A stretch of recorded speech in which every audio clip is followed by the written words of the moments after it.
Military Family Clinic at Endeavors.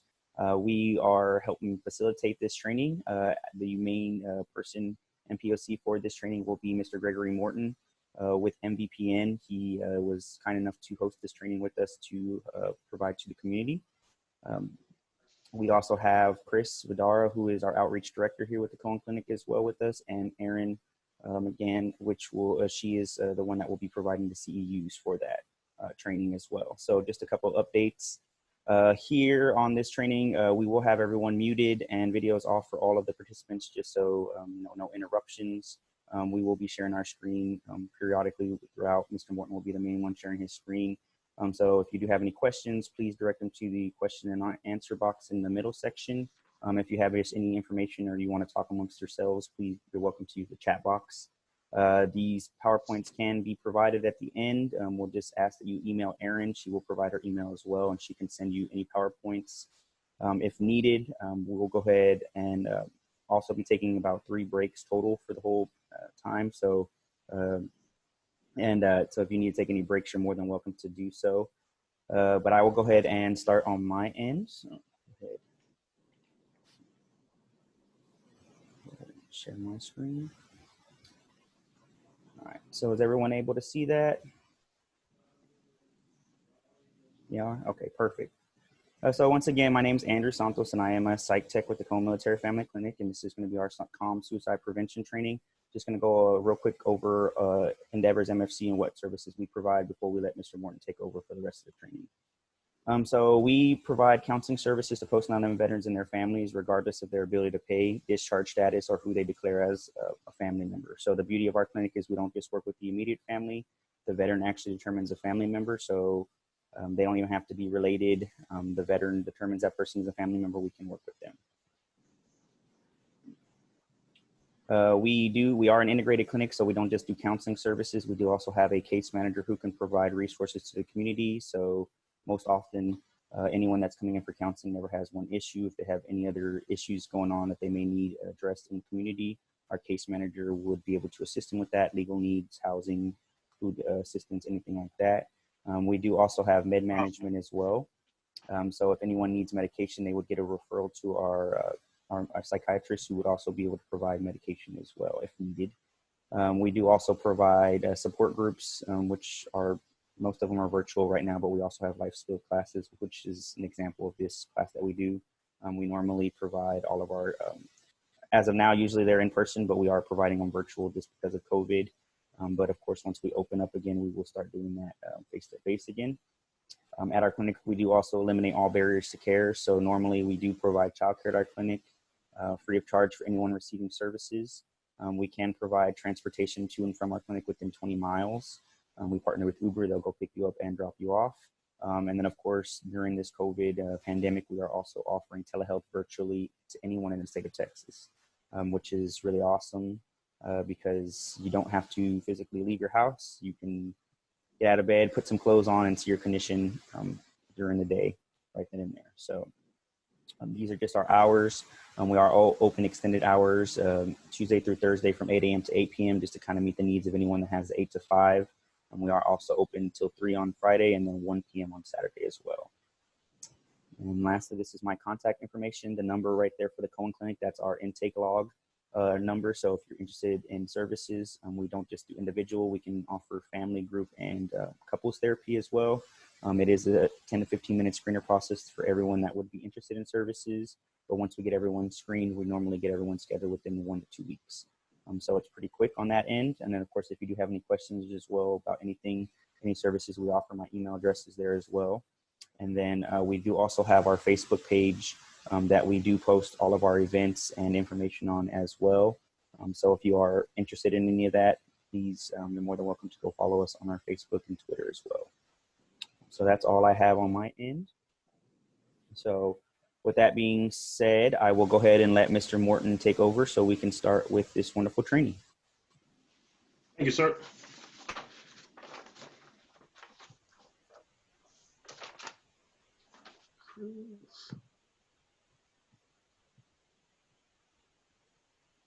All right. Chris, you still big? What was that? There you go. I got it now. You got it? Okay. All right. Can y'all see me full screen? Can't Yes, see. I see you. Okay. Andrew did a wonderful job. We're not as fancy as him, so we just have this piece of paper that I'm going to read to you the things we do. The Military Veteran Peer Network is an affiliation of service members, veterans, and family members dedicated to establishing camaraderie and trust with each other, identifying and vetting community resources, and collectively contributing to the communities where we live. We accomplish this through commitment, training, and volunteerism. We commit to have each other's back. We train in peer support and mental health awareness. So not only can we care, we can act and advocate appropriately. We volunteer by bringing peer groups, leaders, and citizens making a difference. MVPN provides licensed mental health professionals to assist coordinate and peers. MVPN believes peer relationships are vital to the mental and social well-being of every individual. Building peer-to-peer relationship is a part of every service and family member's life and is helpful in the enrichment of one's living. Peer-to-peer interactions are wrenches for the negatives in life. They lend a helping hand in times of trouble, a shoulder to lean on, and bring smiles to brighten up life. Peer relationships help enhance one interpersonal skills and leadership qualities, and each other help one fight his or her problems and express oneself and help overcoming solutions later in life. Basically what MVPNs do is we try to help all veterans, their family members, anyone that knows anything about the military. You know, we're more than willing to go out there and help. So thank y'all very much.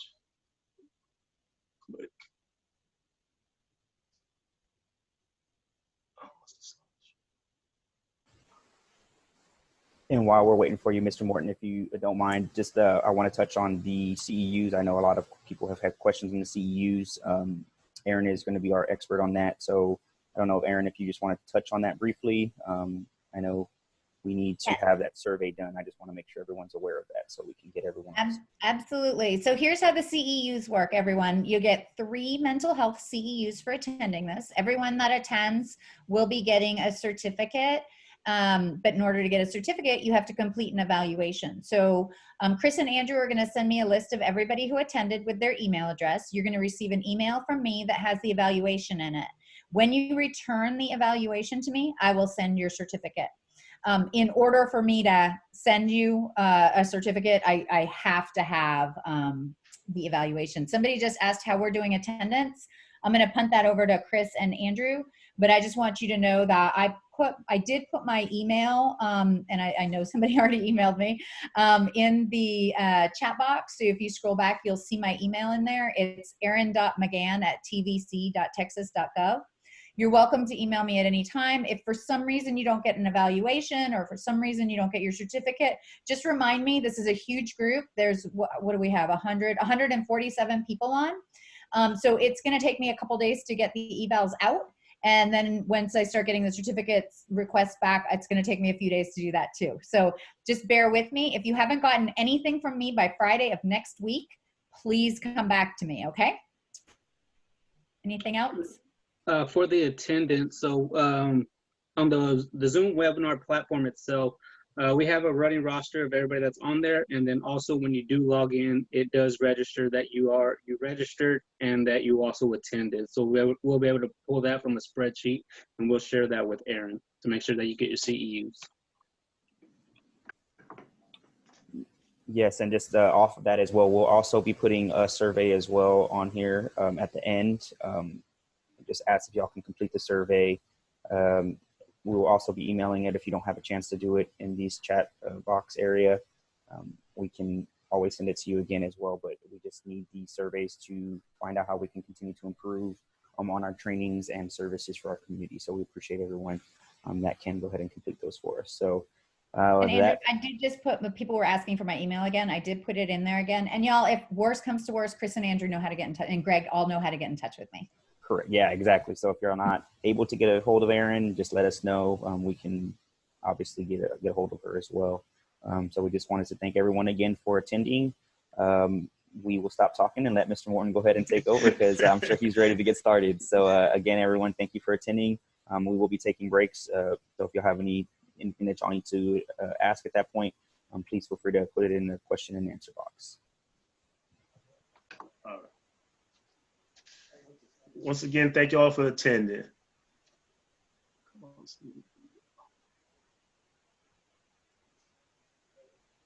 We wanted to define what calm is. It's called counseling on access to lethal means. When you see where it says presented by, we do this for two reasons. We leave it blank because one, we hopefully for all the people that's taking this class, someone else would like to volunteer and be more than welcome to teach this class. Second reason is because, excuse me, there is evaluation. So if you like the class and was very happy about it, the name is Gregory Morton. If you didn't like the class, I fully understand. The name is Andrew Santos. And I don't know if you're supposed to be sharing your screen, Ms. Morton, but I don't see nothing right now at this point. So. How about now? Not yet on my end. Not yet? Okay, we're having a little technical difficulty. So Greg, push share screen at the bottom. We did. Hold on, give me 1 second. Or it's on the bottom on mine. Mine's went up top, and we're having, okay. Need a little help here, fellas. So, I don't know, we lost totally everything. There we go, got that back. We wanna go back to share screen.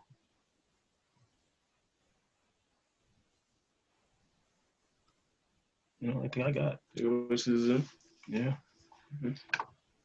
I thought Andrew, did you? Oh, you let me. Do you have the controls? Looks like you're still on. I believe it should be Chris, so it might need to be. We've got. Ask if they can see. They can see me. Can see the screen? Can you see the screen? I can't see a screen. I can see you. I can't see a screen. Now. We just see you, Greg. We don't see the Okay. Go back to share screen. Share screen. I'm trying. Where's it at the bottom? It was up top. Give us a second. I had it. Go ahead. I had it early.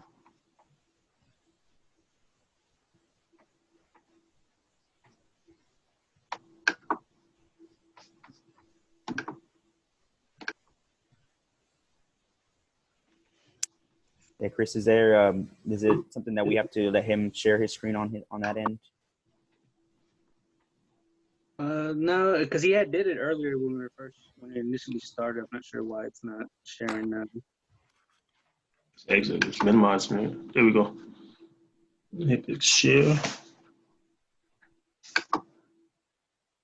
Go to the PowerPoint. This is why we start early. Usually, there we go. Perfect. All right. All right, there we go. Apologize about that, everyone. That's why we start early to get all this technical difficulties out the way. So thank y'all, everyone, for y'all's patience. Y'all, everybody has the same technical difficulties every time, so don't even worry about it. You're doing great. Thank you. What is calm is and isn't? All right. Calm counseling assess the lethal means are developed to assign clinicians and others to approach lethal means counseling with an informed, collaborative, and respectful attitude. It is explicitly anti-suicide and neither anti or pro-gun. This basic course is we're not trying to say we're in favor of guns, and we're not saying that we're not in favor of guns. We're just talking about. I want to stop for a sec and just saying we are going to be talking about suicide. So if anyone starts getting a little too stressed, you have core pounders that you can, chat with, talk with. If you have to walk away, by all means, please walk away. You can come back more than, don't worry about how much time it takes for you to regroup. Suicide is generally preventable. This may be stressful and practice self-care. Some of the information is not for public consumption. Okay. Now we have another. Sorry.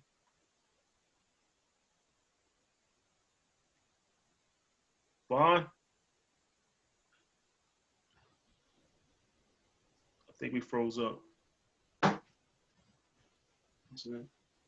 It's not doing nothing.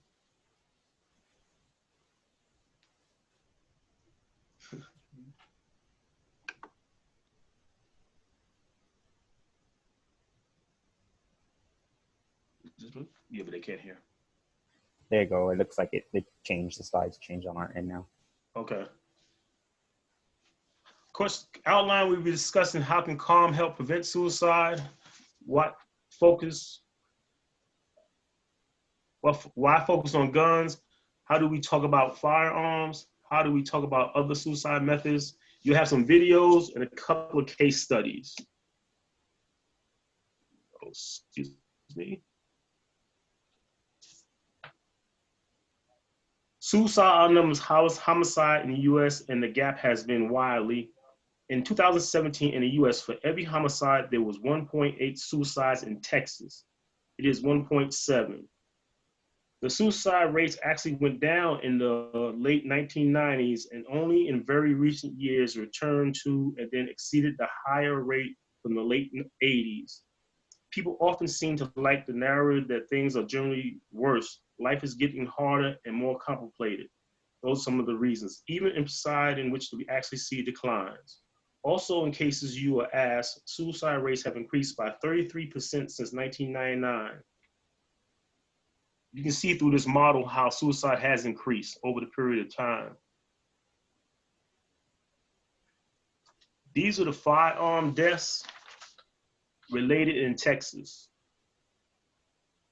When you look at the firearm deaths, we also see that suicide exceeds homicides in Texas as well in the US.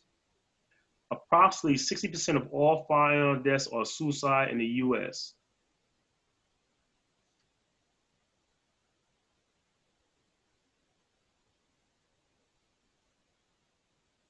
Excuse me.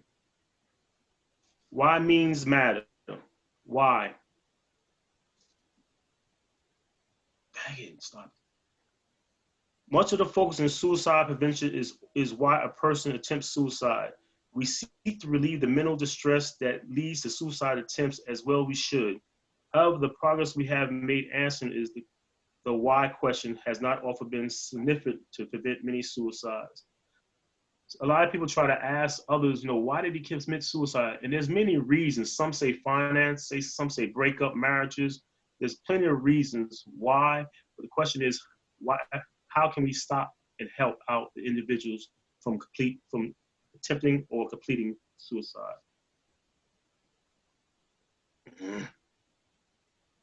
How a person's attempts plays a crucial role in whether they live or die. Calm covers how to address the how through lethal means counseling.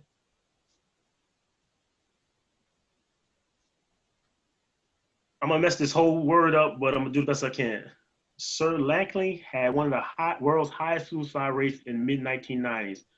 Pesticides were the leading methods. Why? The most highly human toxic pesticides were restricted in the mid to late 90s. At that time, suicide rates dropped 50% from 1996 to 2005, saving 20,000 lives. They stated that the drop was driven by a decline in pesticide suicides. Suicides by other methods did not drop, nor non-fatal pesticide attempts. The behavior trying to die didn't appear to change. What changed was the lethality, messing that up, on the behavior. Firearms and Israel Defense Forces, IDF. In the early 2000s, IDF focused on preventing suicides, most of which was by firearms, many on weekends while soldiers were on leave. That means these individuals, they would go on leave, but they was allowed to carry their firearms. But in 2006, IDF required soldiers to leave weapons on base during weekends. At that time, they found out that the suicide rate decreased by 40%. Weekend suicides dropped significantly. But on the other hand, weekday suicides did not.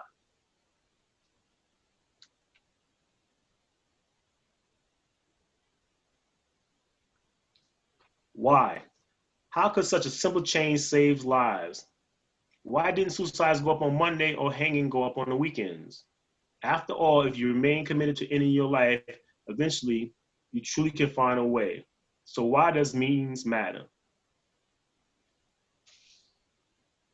We're going to see a short video that provides some answers. Warning, it begins with gunshots.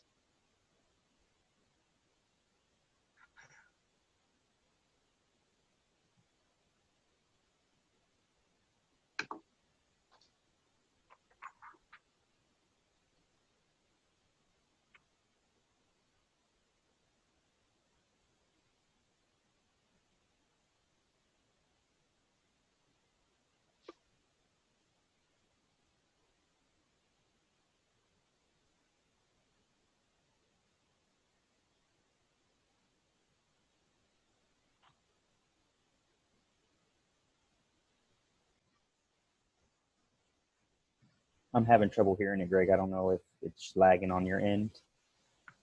You want to hear? You need to hear it again?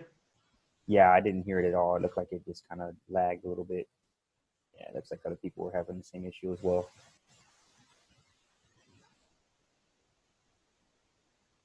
On.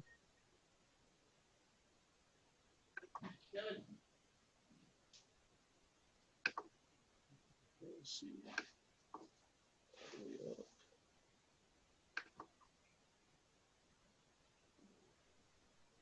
Greg, sometimes the videos are just too, like the internet is just too slow to play the videos.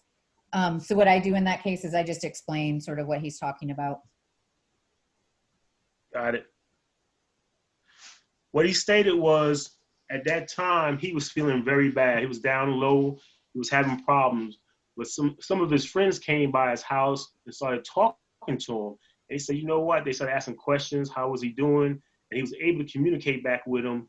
And he was able to understand that he was very important. And it helped bring his spirits up. So he was able to say, you know what? Suicide wasn't the way for him to go. This is a crisis, and this is something I want you to listen to and then just think about it. Steve is a 23-year-old recently separated veteran, struggling with a painful breakup. Lately, he's been missing work, withdrawals from friends, and drinking more. His roommates urge him to call one source. He refuses. 2 days later, he calls his girlfriends, hoping to get back together, but she wouldn't speak to him. Feeling desperate, he went to the gun safe.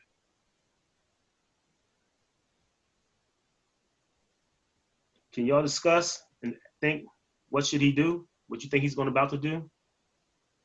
You can let them talk now, Andrew. Well, they can chat, or you can open the mic and let them discuss it.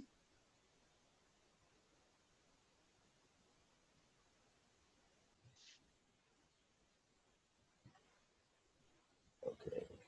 So we do. Chris, you want to make the chat open real quick? Yeah, let me pull it up real quick. And I did just want to address a question as well, Mr. Morton. So it looks like someone had asked a question of, said, what do you mean when you say suicide is preventable? Let me correct that. It still would be the individual. Sometimes, I can't say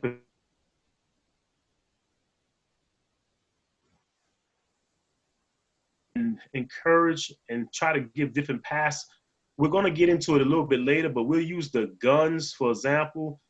If that individual has a gun and you know that they're thinking of suicide, one thing you can do is put that gun in a safe, lock it up, take the key from the individual. The individual still might attempt to commit suicide, but that's one of the ways that we can at least try to prevent that incident from happening with that gun.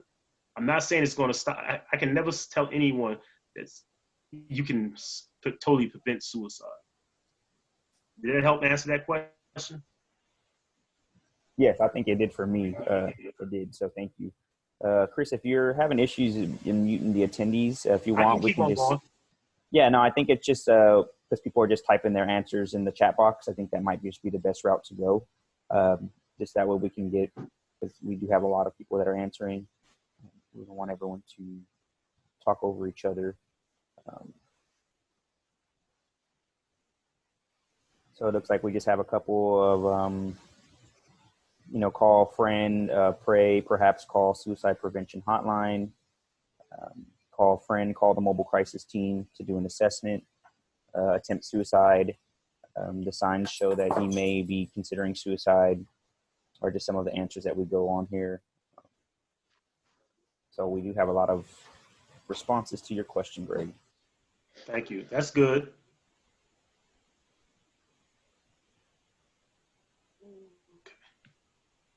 This is another one for him. Steve is a 23-year-old recent separate veteran struggling with painful breakup. Lately, he's been missing work. Once again, withdrawal from friends and drinking more. His roommate urged him to call one source. He refuses. 2 days later, he calls his girlfriend, hoping to get back together. Well, she wouldn't speak to him. Feeling desperate, he went to the gun safe. But this time, the guns were gone. Greg, on here, if they raise their hand, I can click on them and unmute their mic. So they would just have to click on the raise hand button. Okay. The chat was good too, though. The chat was good. Okay. It was just something for them to go ahead and just think about how some of those statements that they would help someone make.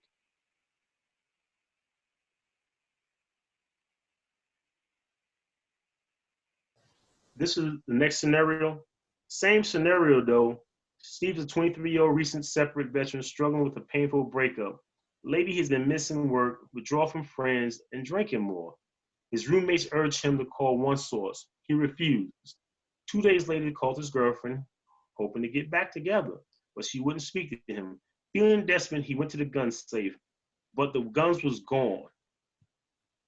Frustrated, Steve drove to a friend's house to borrow a gun. By the time he got there, he had calmed down. He was still feeling miserable, but no longer acutely suicide. What's some of the reasons why you think he was not feeling suicide? They can go through the chat.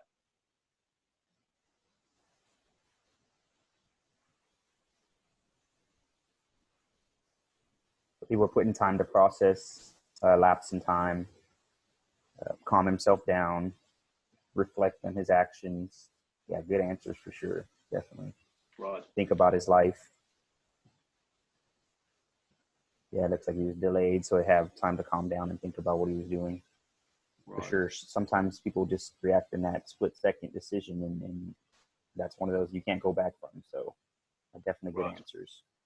And one of the biggest things, as everyone mostly said, was time. He had time to think about it. He had time to, as I said, calm down.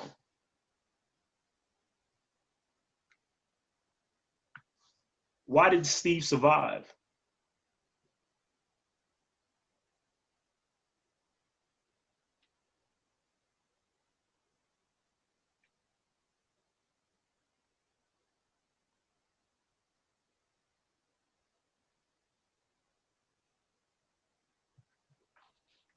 He had people that cared about him, and they took methods to ensure his safety, or to help his safety.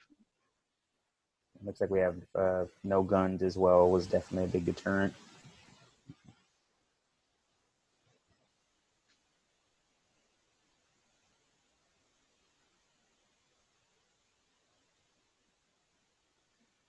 Why does mean matter? The acute phase of suicide crisis is often brief. Now, people seen in the hospital find a suicide attempt when asked when they first started, think about making that attempt. What percent do you think said within 10 minutes prior to attempting, they thought different?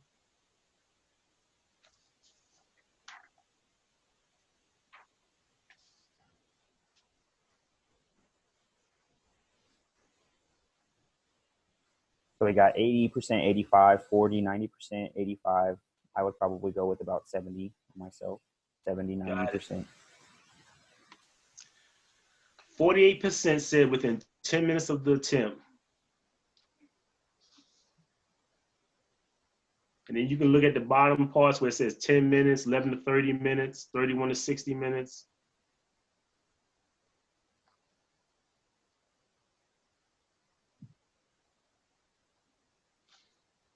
This doesn't mean the attempt occurred out the blue.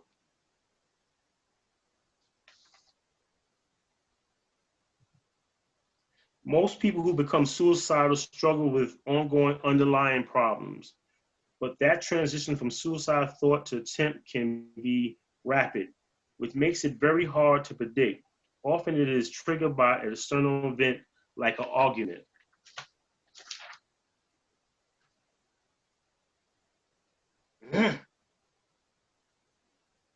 Suicide crisis. Sorry. We're going the wrong way.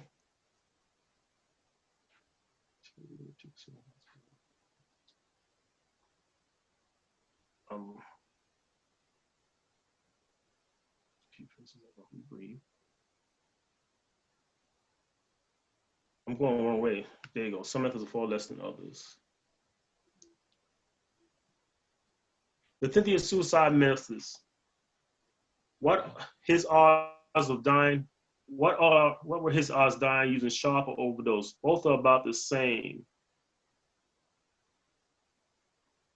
This pyramid shows the lethality of firearms used to suicide attempts. What if he had used a firearm is no surprise that when combined emergency department data and death certification data is learned that 9 out of 10 firearms attempts are fatal. But when you could guess the case from sharp instruments like razors and overdosing methods. There we go. Okay, everybody, we fixed it. We had a little problem. We fixed it now. If you look at the little top where it says 1.2 fatal, it states are all these suicide attempts 98% non-fatal treated in hospital EDs. Those were the sharp items and overdose. 10 to 17% non-fatal ED treated. 83 with firearms to 90% fatally died when they was attempted. Excuse me, when attempted suicide. Suicide methods in the U.S. Hanging suffocation is 20%. Overdose poison is 12%. If you look at the overdose poisoning, it has gas, jump. People have jump. Sharp items 2%, others 4%. Fatal, compared to non-fatal, overdose poison is 66%. Sharp items was 22%, other was 9%, suffocation was 2%, and firearms was 1%. This is Texas suicide methods that was in 2017. If you look at all the ages, if you can think the highest age, why do you think that the highest age is in the 50s? What's some of the reasons why y'all would think?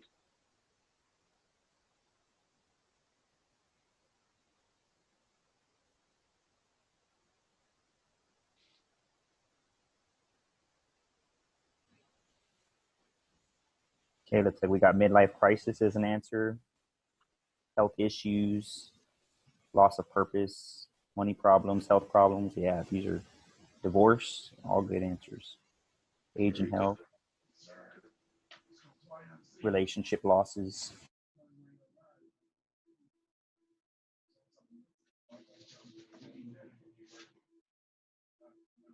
All good answers. Relatively lethal suicide methods. When someone has a firearm, it jumps from very great height. It's very possible most people will use a firearm to commit suicide. Carbon monoxide, hanging suffocation, and an overdose poison and cutting. If you look at the chart, you can see the difference between the high and the low.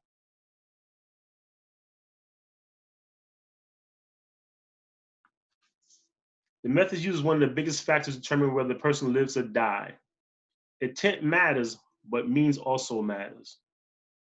Ready access to a lethal method is particularly important when attempts occur rapidly with little or no planning, as the case with Steve. I have a question.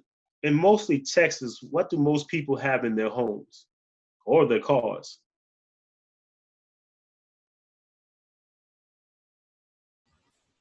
And throw this out there and probably say guns would be the number one response. And you are right.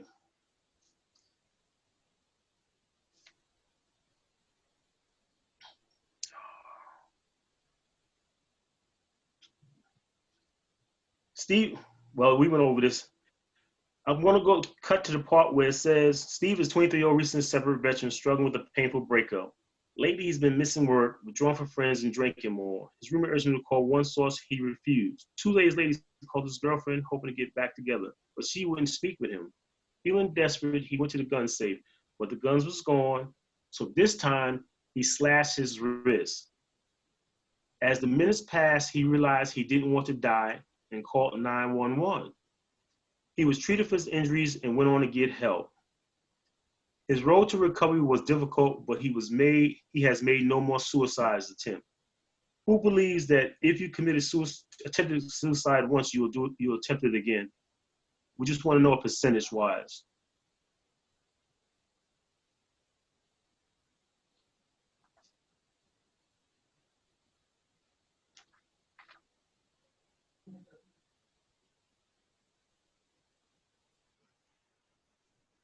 It's like high percentages without good treatment. Likely to attempt more than once without help. Really high.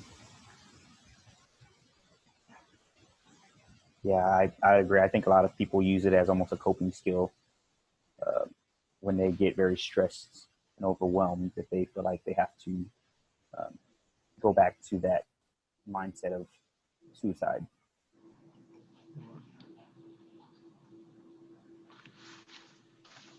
Long-term survival. Steve survived his attempt, but was this simply a suicide delay or a life save? Put it another way, what percent of people who attempt suicide and survive do not eventually die by suicide?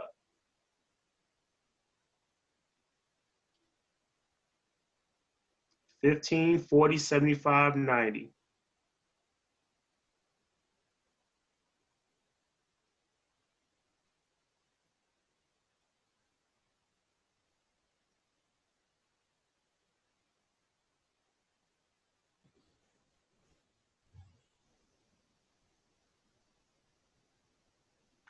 %90.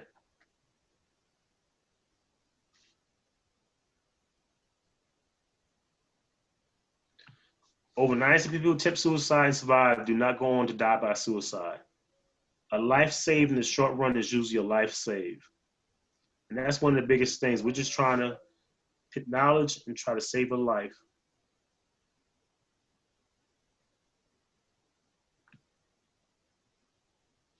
This was another question for them, just for them to think about. They can answer. Does the man in the t-shirt want to live or die? I'll give them some time for them to go ahead and put it in the chat.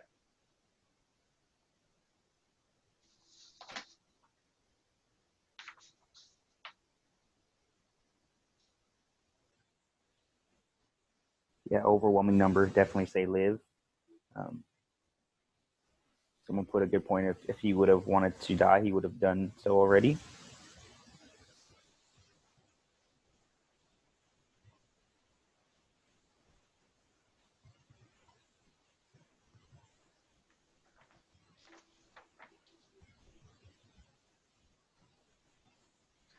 I'll read to you what it was said.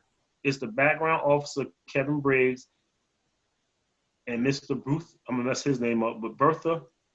In March 2005, Kevin Bertha attempted to end his life at the Golden Gate Bridge.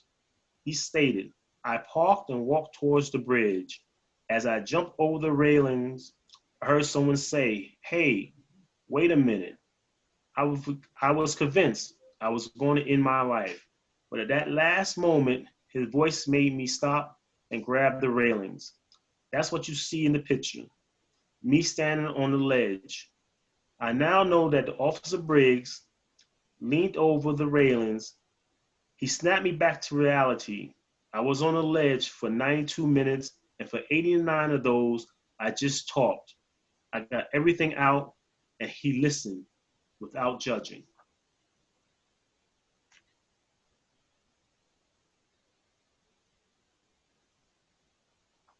When someone is considering suicide, do you think that they want to talk? Do they want somebody just to listen to them?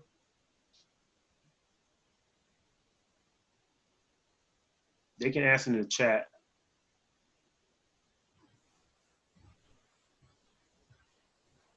Again, a majority of the number definitely going with yes. Yes, they would like to be heard without judgment is a good one. And I would also agree and say yes. God.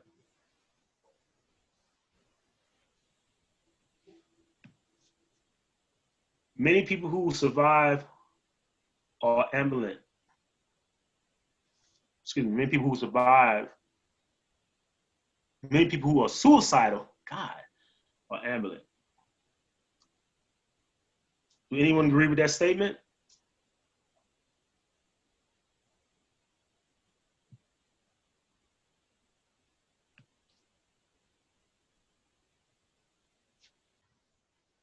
Got a lot of yeses again.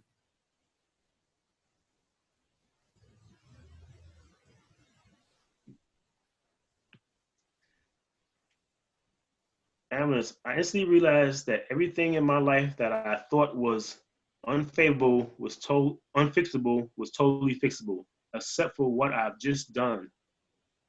Jumped.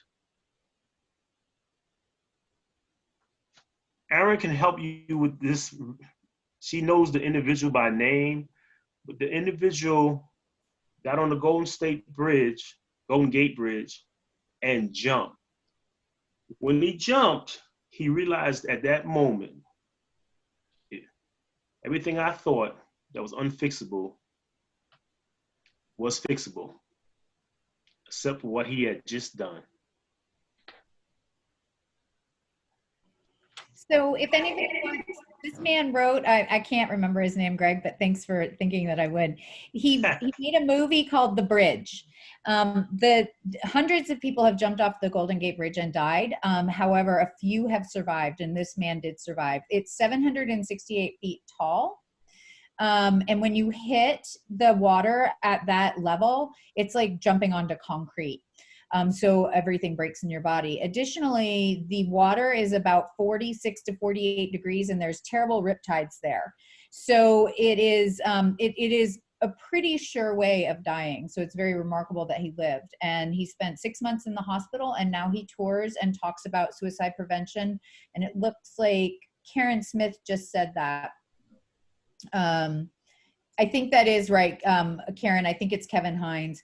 It is a very powerful story, and it is really, really interesting. And so you can watch it. I think it's on YouTube, and so you can watch it. I do recommend watching it with somebody. It's uplifting and sad at the same time, so it's just good to have somebody to talk to about it. Back to you, Greg. Thank you. I could not.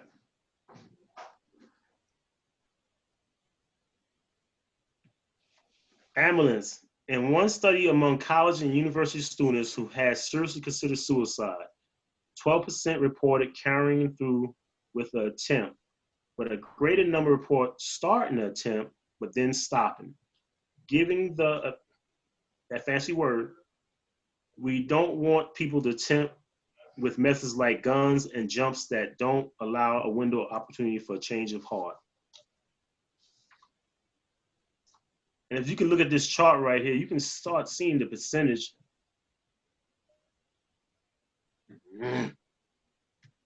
Summary, why means matter? Suicide crises are often brief. Some methods, especially guns, are far more lethal than others. 90% of those who attempt and survive do not go on to die by suicide. Many people who are suicidal are some. If I can hear y'all, I know y'all can explain this word to me, but I'm gonna still mess it up. Ambivalent. But the biggest thing they stated was pitting time and distance between a suicide person and a highly lethal means, especially a gun, can save a life.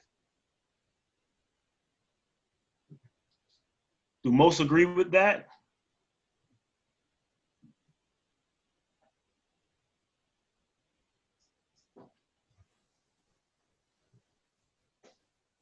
Yes, I definitely agree with it. And it looks like, again, we're getting a majority of yeses. Got it.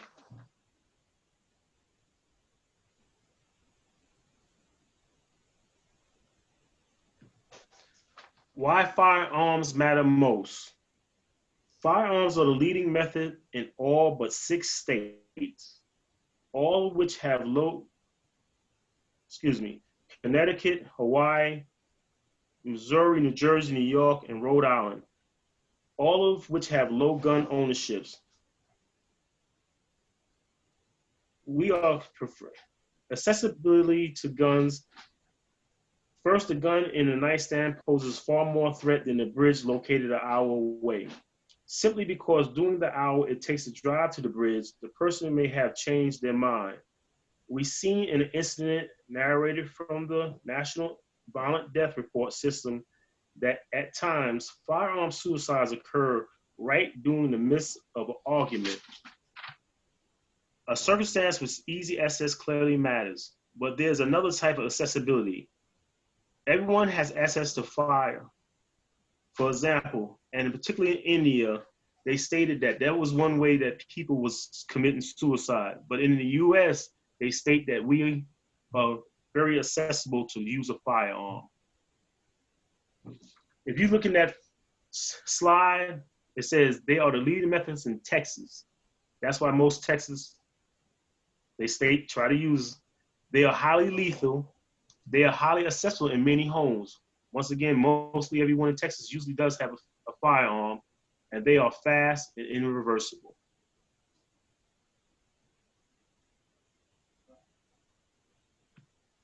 What made a difference for Steve again? When Steve's roommate contacted OneSource, the clinician reviewed treatment options and ways to support his friend. She also suggests that he store guns away from the home while Steve was in crisis. She helped him develop a plan for temporarily moving the guns to a friend's house across town.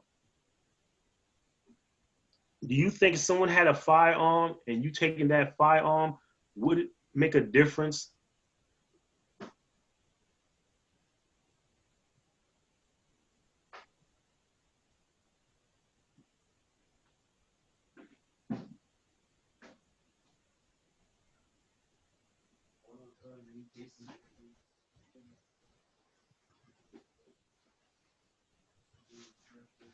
So I like this. I like this question, Greg. We're definitely getting yeses. We're getting a couple yeses and nos at the moment.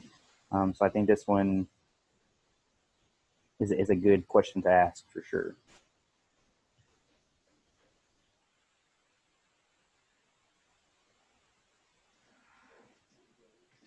This is common ground. Excuse me.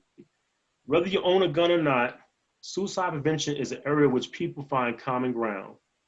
Gun owners value responsible firearm ownership and protecting their families. If you feel uncomfortable about raising the issue, it might help to learn that many firearm instructors, gun owner shops, and gun right activists have begun advising that if a family member is at risk of suicide, it is wise to store guns away from home or otherwise, inaccessible to them until they recover. You might also want to take a basic firearm safety class to increase your familiarity with guns and how to handle and store them safely.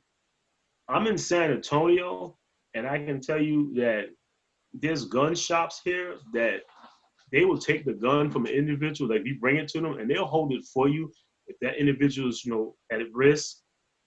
There's also some places that, I'm gonna get it wrong, but you can, not just the gun shops that open the guns, but there's a guns lock. You can't, like, I stay by all the military bases. So we have 3 locations because you can't take firearms on post, and they have areas there that they will hold your guns for you too. And if you're at risk, they won't charge. You can also take it to the police. People don't believe that the police will give them their guns back. The police will give you your gun back. This, like I said, this is Texas. Anyone else have any other ideas of how, if they had to take a gun somewhere, where would they take it?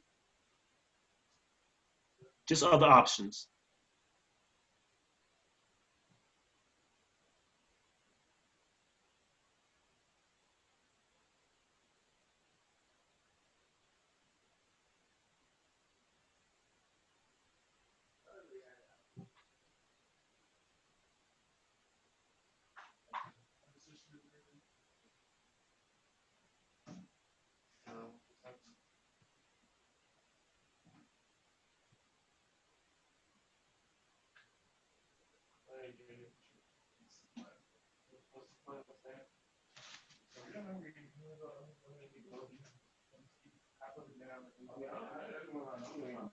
Andrew?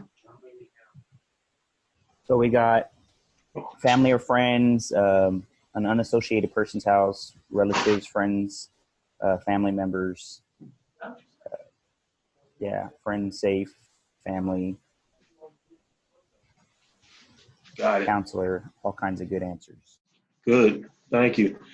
Also, if they put it in the safe, you want to make sure that we take if it's a key safe, make sure the key is not easily accessible. And you can put them on a 10-minute break, Andrew. All right, awesome. Well, everyone, we're going to go ahead and take a quick video. There it goes. Takes a little delay in the video. A quick 10-minute break, so we'll come back at 2 p.m. for the next start of the part 2 comm training. And you can give them 205, because we had a little problem here, so we're going to try to fix it real quick. It's just with the slides. We're just fixing it. Okay, awesome. Well, then we'll go ahead and be back at 2:05, so about 15 minutes. If you do have any questions, again, direct them to the chat box. Any information for the group, just go ahead and put that in the bottom chat box, and then the question and answer section will be for any of the questions for the panelists. And then also, we're going to go ahead and put a poll out. We're kind of going to see who our audience is. So we're trying to see your military affiliation, whether you're a service member, veteran, no affiliation, or a family member. If you could just answer that question, we'll go ahead and post it. So whenever you do get a chance, there's one quick answer, and we'll leave it up throughout the whole break.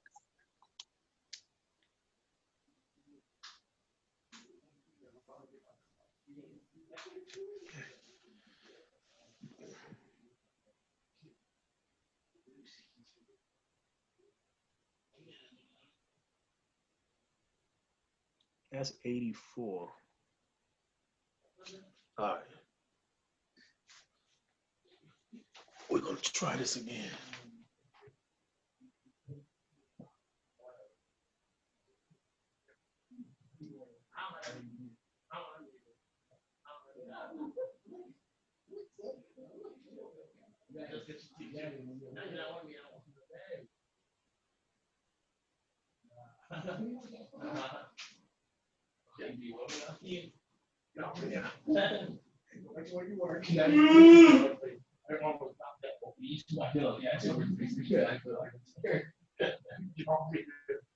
Hey, Greg, you might want to mute yourself. Say it again. You might want to mute yourself. Huh? You might want to mute yourself while you're on break. Oh, got it. Sorry.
Hello, everyone. Welcome back.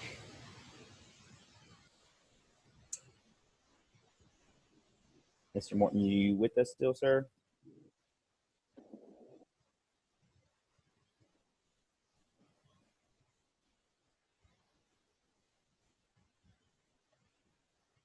We'll give him a couple of seconds to come on back. Just again, touch on a recap. Any questions and answers, please direct them to the question and answer box in the middle section. Any chat that you'd like to share with the community, please feel free to put that in the chat box. We will be giving surveys for feedback at the end and as well for CEUs. So I'm just going to look out for that. And Gregory, you there with us, sir?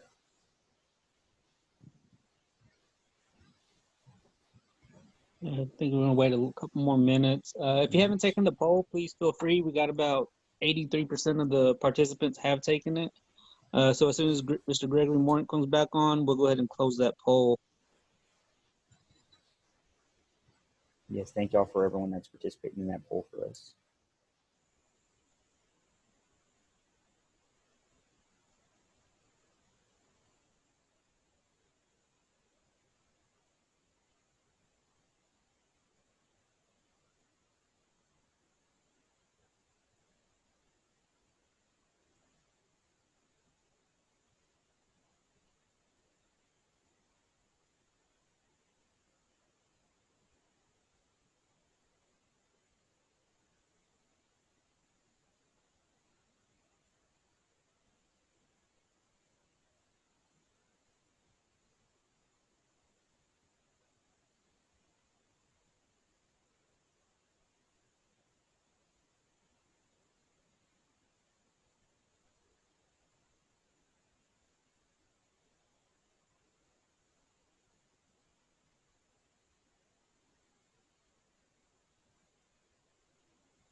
All right, Mr. Morton, you ready to continue, sir?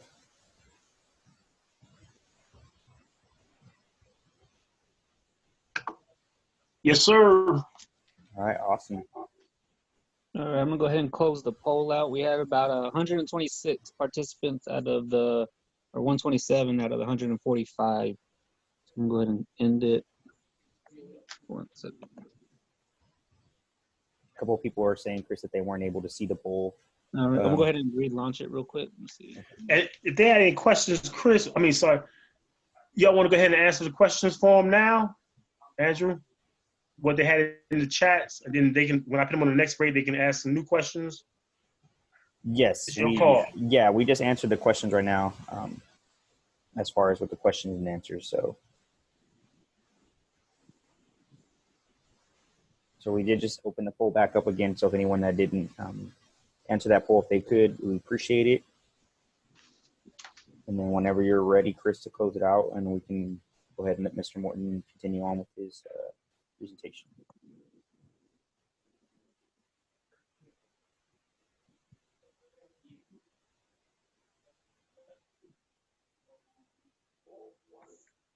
All right, we'll give it about another minute, and then we'll go ahead and close it out. Take your time. Take your time.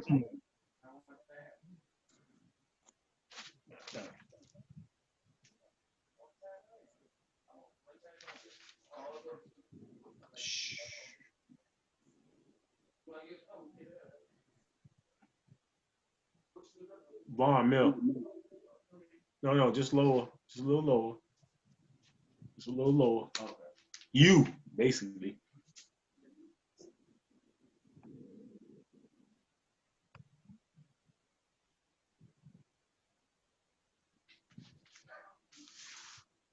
All right, I went ahead and closed it out. Thank you. It seems like we had about 30% are veterans, and the other large chunk was 30%, and there's no affiliation. So we thank you everybody for participating in that, and I'm gonna go ahead and turn it over back to Mr. Gregory Morton. Thank you. We had a little ITT problem, so we do apologize for that. The younger generation was trying to make me use this wireless thing, and I was jacking it all up. So I'm going back manual. Overview of lethal means counseling. Assess suicide risk using standardized risk assessment tools. Explain risk to patients and patient support and personnel. Suicide feelings can come and go. Reducing access to lethal means, especially firearms, can help the patient stay safe. Collaboration on a plan to reduce access to firearms, leading suicide methods and medication leading methods of attempts, as well as any method of which ideations focus. Agrees on roles and timetables and document the plan in the chart. Example, patient wife will hold on to the keys to the gun safe. Tonight, tomorrow, he'll arrange to have his friend stop by and pick up the guns. Follow up within 24 hours or the next school day in school setting and the next appointment. Assess suicide risk using standardized risk assessment tools. In the chat box, I'd like for you to explain to me some of the assess suicide risk, the risk assessment tools. Can you name some of the risk assessment tools?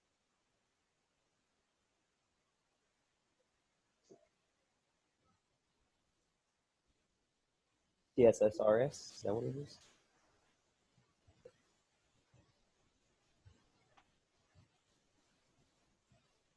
We have CAMS, access to means. There you go.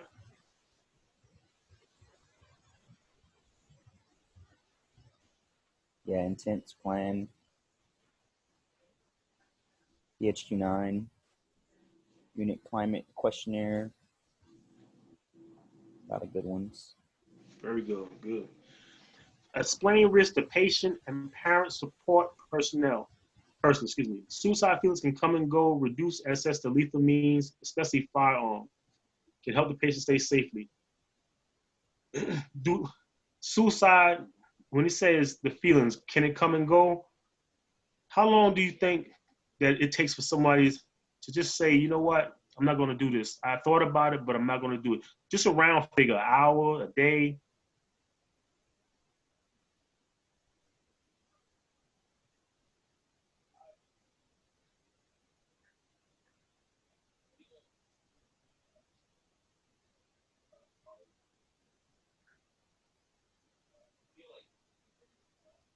We have a day, a few hours, 10 minutes, months. Very good. And another one is lethal means, especially the firearms. Do you think moving the firearms will help a patient stay safe? And you can answer that yes or no, because I'm gonna go back to the gun one down. Yeah, majority again, yes. Yes, definitely. Very good. Collaborating on a plan to reduce access to firearms, leading suicide method medication, leading. This question is, well, they asked me to ask the question is, what kind of plan do you think would help someone?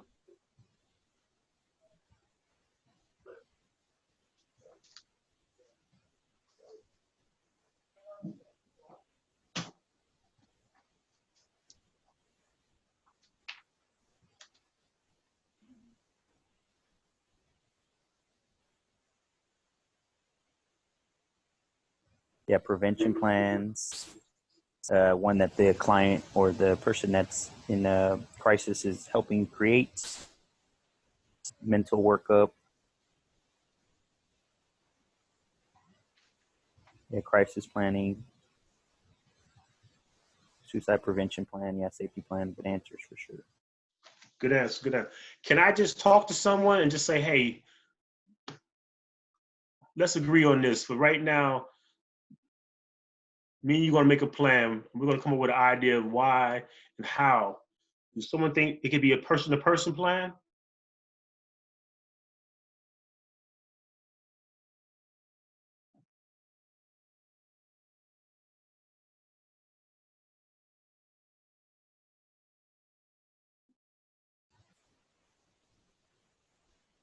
Looks like we do have, yes, it can be a person to person, but it's better to have more people involved.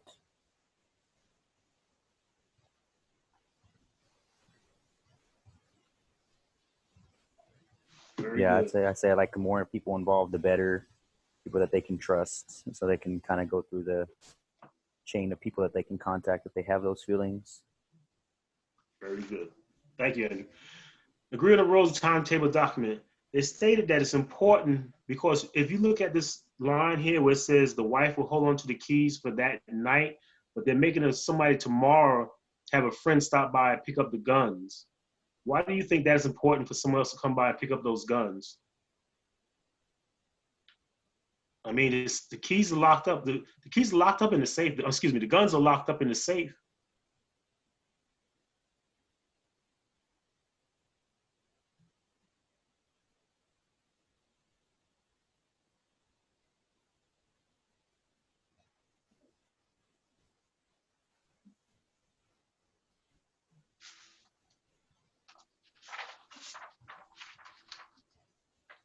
Yeah, it just looks like adds extra safety measures.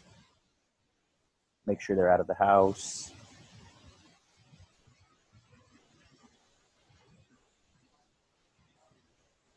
Good. Some people are saying it's still accessible.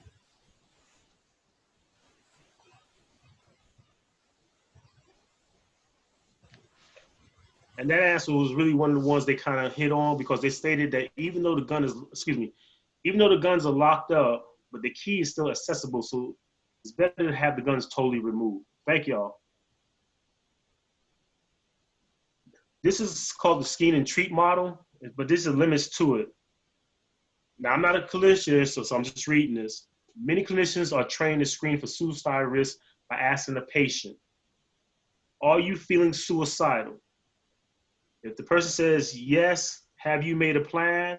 If that question is answered with yes, have you thought about a method? If yes, focus on reducing excess to the planned method. What are the problems with this approach?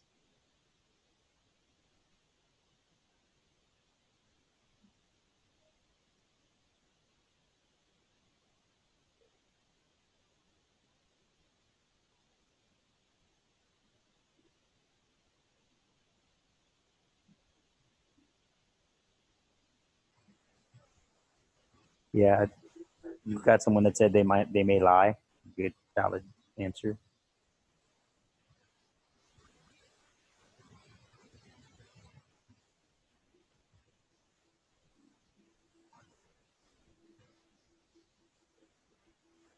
It doesn't address the history of why.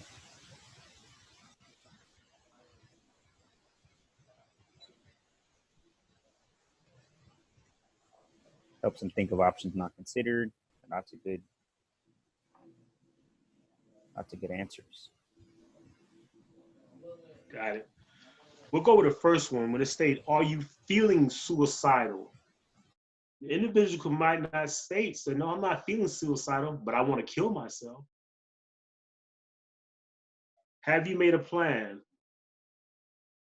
They stated, I'm just reading some of the questions, stated that some people have no plan. Have you thought about a method? Not really.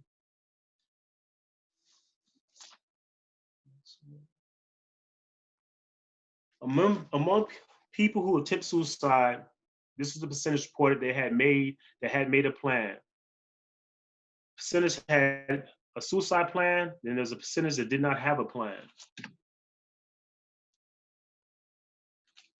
As you can see, it states 57% said they did have a plan, and 43% said they had no plan at all.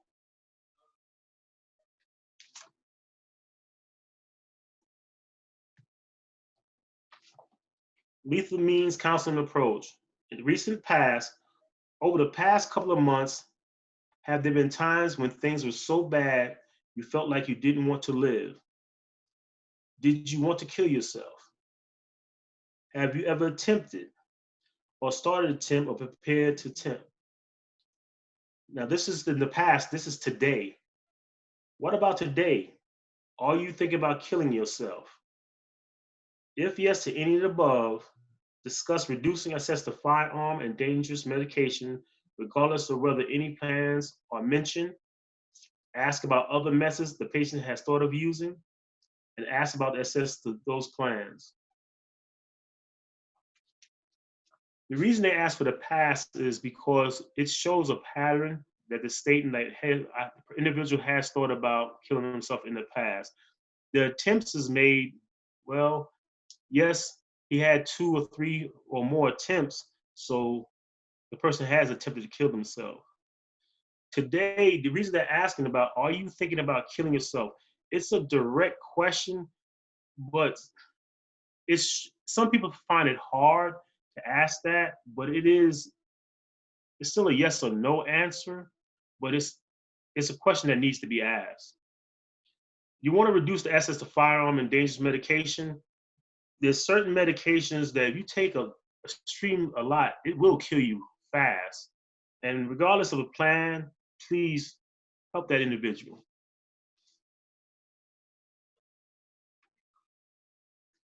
When raised to the topic, when is lethal means counseling called for? And this is the answer for everyone. I'm gonna give you some time to think about. A, when the patient had attempted suicide or disclosed suicide thoughts. When the patient denies current suicide, but has experienced notable, severe, or comorbid disorder, safety concerns, significant life stresses, problematic substance use, etc. I do know what that word camaraderie, it means more than 1 or 2. I just can't say it. And C, both.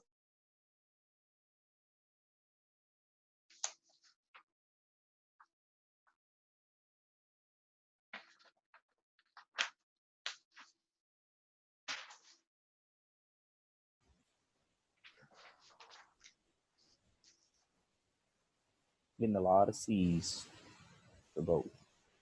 Got it. I agree.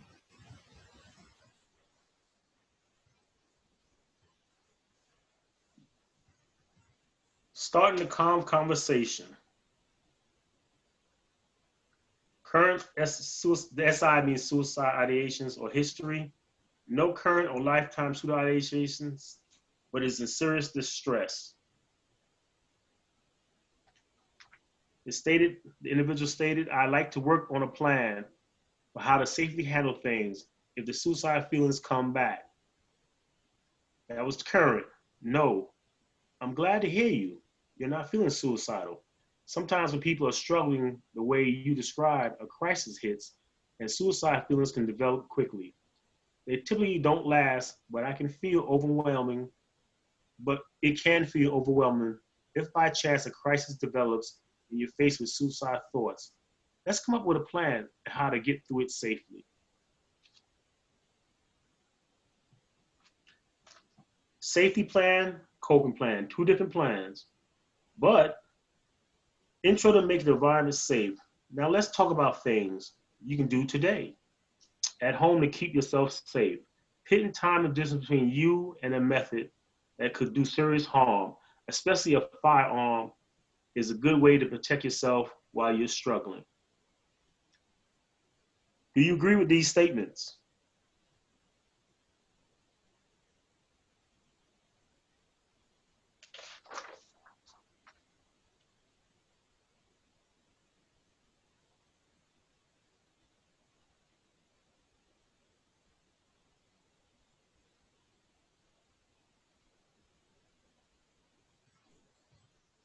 We do have a few yeses.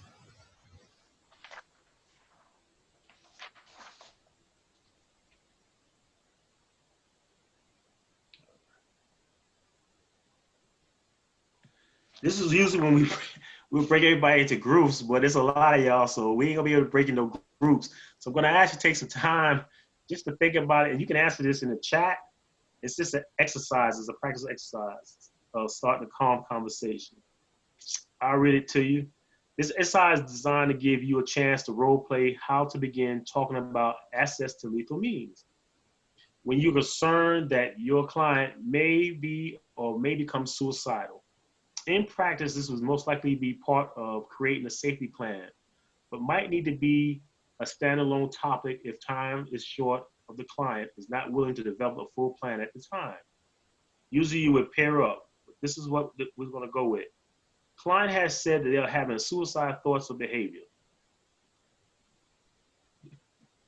You can be the clinician or you can be the person on the left. Clinician restates in their own words, while they are concerned about suicide, he then introduced the topic of lethal means assessed, continue the conversation until asked to stop. But that's part one is client has said that they are having suicide thoughts and behavior. Client has denied having suicide thoughts and behavior, but clinician is nevertheless concerned due to the behavioral health status of the life of the situation. Y'all can mix it up because it's too many of y'all to put y'all in groups and breakout boxes, but just answer either part one or part two, and we'll just get a little bit from people who answered part two or part one. Yes, and just answer it with the part one and then your answer part two, so that way we just differentiate which one you're answering. And if you need me to go back to that flow chart, I can.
We do have a couple responses. Mr. Morton, if you'd like me to go ahead and read them off.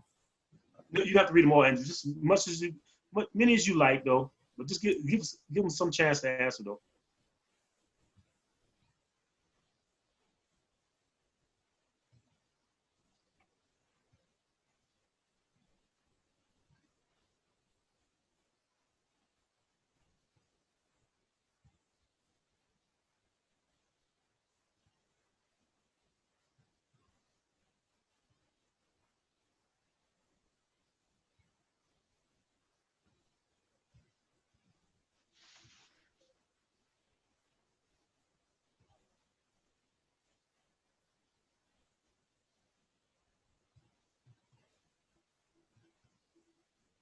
Awesome. So we do have a couple of answers, so I'll go ahead and read off a couple of them. For part two, we have one saying, client says, I am really struggling right now and don't even care if I get out of bed. My finances and relationship are a mess. I'm not suicidal. I just don't have any strength to live, which is definitely a common response that you get for people just have that hopelessness. Another one we would say, I would ask them to tell me more about that, what kind of thoughts they're having. I would do a suicidal risk assessment and then with them create a safety plan. That's part one. Another part one, ask first if they have a plan and explore with them ways to ensure their safety against that means and explore the lethal mean they may have access to, not just in the home. I like that. That's a good one. Someone asked if you can see the flow chart again. And looks like we have another one. We'll just start talking to them about their thoughts, have a discussion about what may have triggered the thoughts, assess if there's a plan and means. Awesome. I love the communication.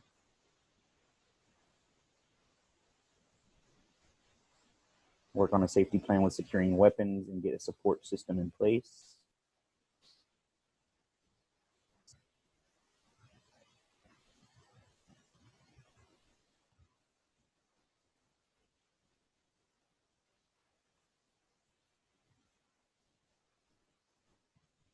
Oh, awesome.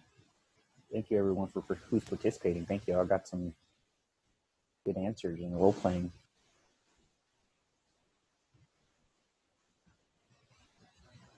So it looks like someone answered for part one. Talk to me more about what you mean when you say you are having suicidal thoughts.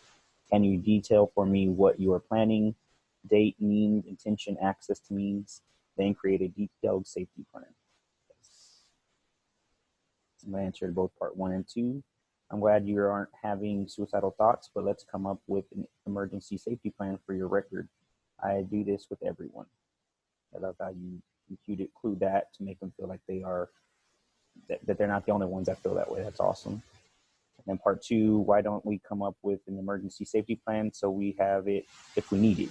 Then we'll talk about what is going on right now. Great.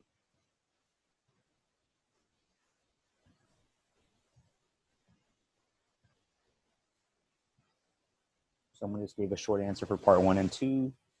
Talk through things with the client to give them an opportunity to be heard and to process with them. Come up with a safety plan with the client. Also talk through ways to cope in a healthy way, discover what support systems they have in place, and etc. Part two, I'm so glad you're okay. Let's create a safety plan so you will have tools to help you cope with stress and prevent a crisis. I love it. These are great answers for sure. Sounds like a lot of everyone here has had some experience with people in crisis. So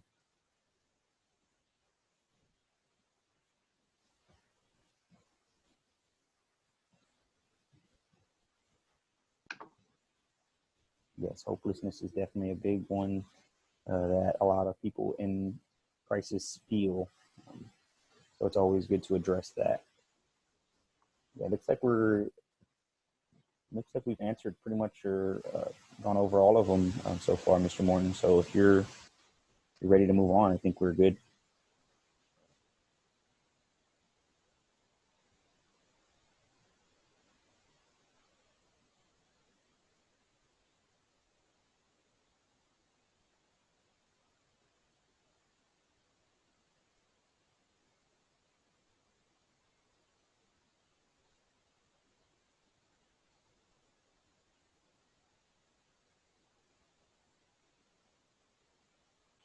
Hey, Greg, you're muted right now.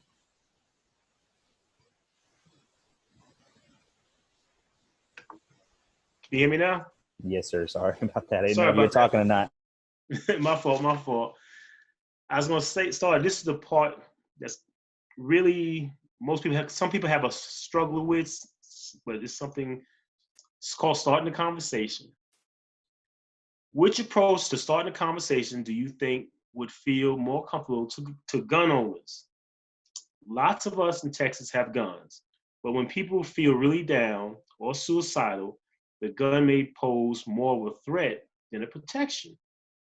What some of my patients in your situation have done is pit distance between them and their guns. What do you think about an option like that? Or would you say, do you have guns at home?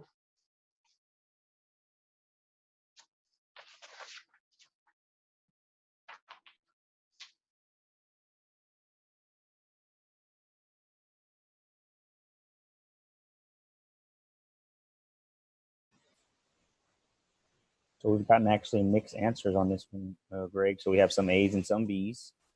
So I think this is a great one to definitely talk about a little bit more in detail. Gotcha. For those that said A, can you explain a little bit more, please?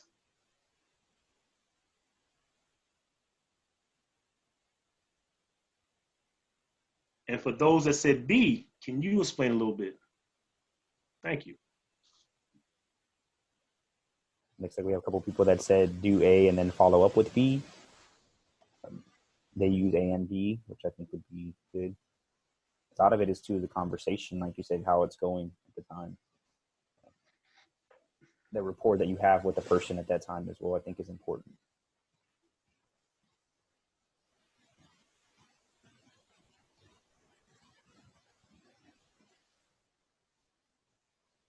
Yeah, it's like you put, you know, the approach to the question depends on your interaction with the person. Shouldn't assume they have guns.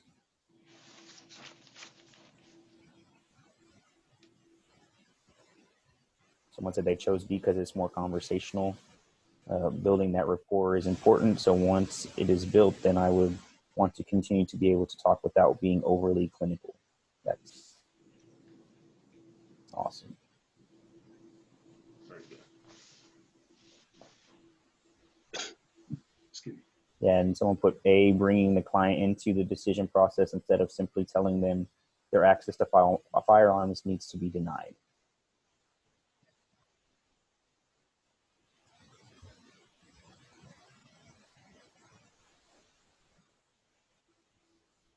Someone said B because they just want to be direct with the question. I think that's great as well. You definitely don't want to beat around the bush with it.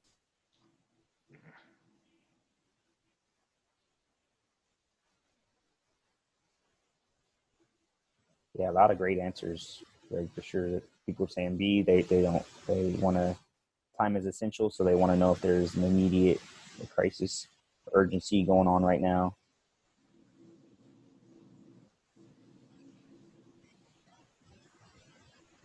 People put A because it's easy going into conversation about guns.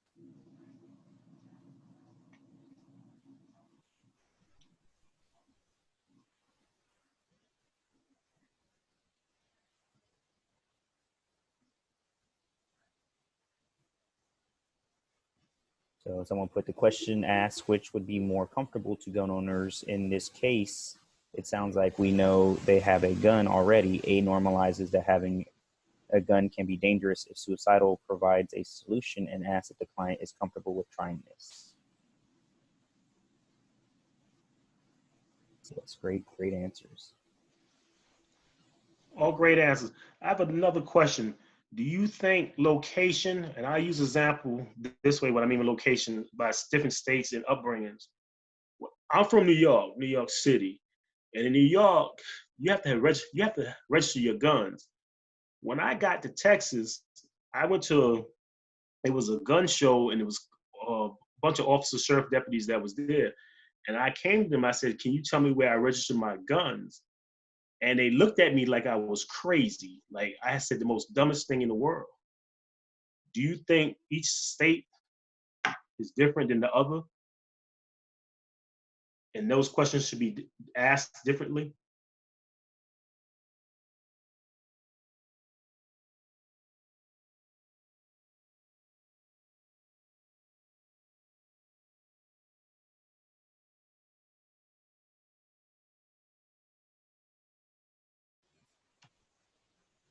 And then when I hear your answers, then I'll tell you the reason I asked that question.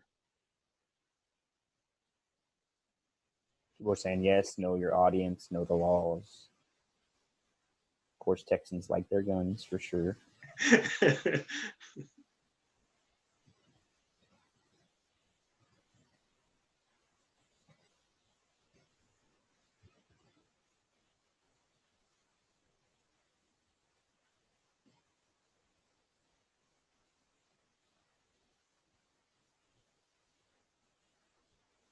Someone put attitude and motivation vary from state to state. Not necessarily, not all guns are registered, even if state laws require it. This is true as well. That's true.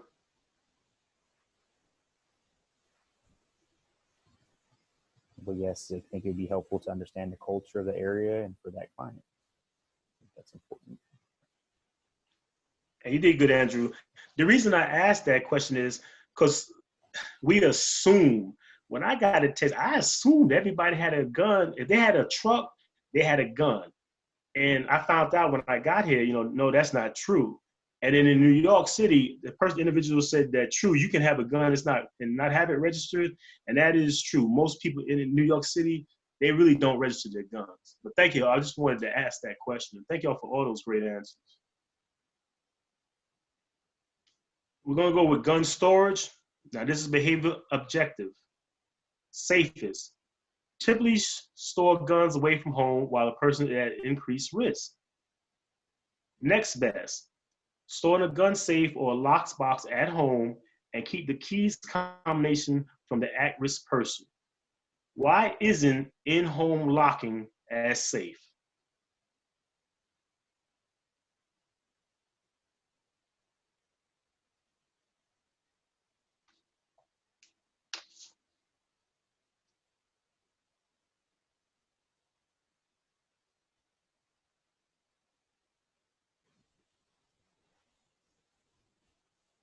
Yeah, looks like we're getting a lot of accessibility still there. Spare keys are available. And someone in crisis could still gain access in that moment.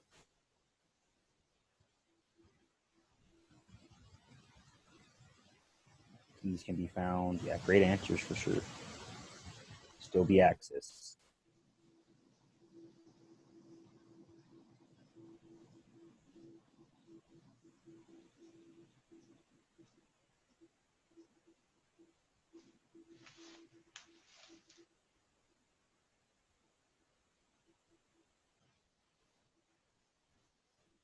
Looks like we got a lot of accessibility on that. They still have accessibility to it. Got it.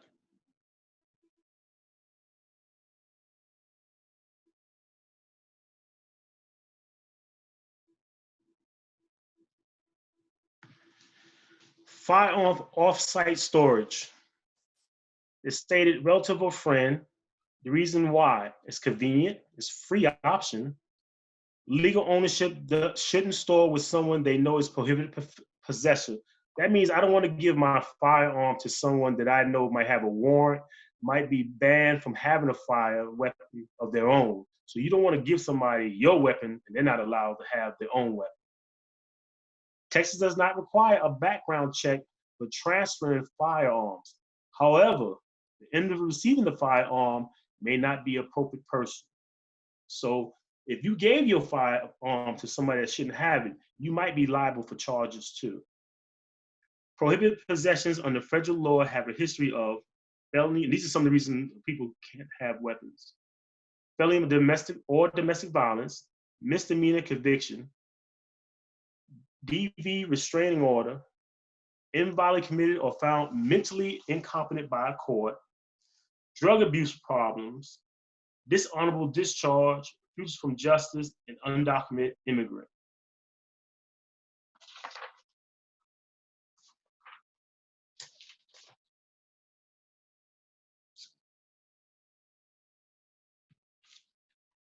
Other options, out of the home options: gun ranges, gun shops, a self-storage facility, pawn shops, police and sheriff officer. Now, when it says pawn shops, I'm not cracking a joke. There's a difference between pawning your gun and asking them to hold it. You pawn your gun, you might not receive your gun back. It's stated I had to tell you that, the difference.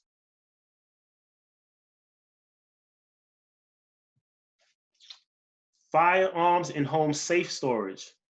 If a patient are unwilling or unable to store guns away from a home or until they do so, advise them: lock the gun, unload it in a gun safe or lockbox. Keep ammunition out of the home for now or lock separately. Trigger locks, cable locks, and clamshell locks aren't as safe as locking in a secure gun safe, but are better than not locking at all and can be used inside a gun safe for extra protection. Ask the patient to list a trusted person to change the combination or hold on to the keys for now. We're gonna go with the first one: lock guns unloaded in a gun safe or lockbox. How many people believe that the individual, now remember what he stated, the patient is unwilling. How many people will feel safe knowing that that individual locked the gun, is unloaded in a gun safe or lockbox? Please remember that individual still has the key.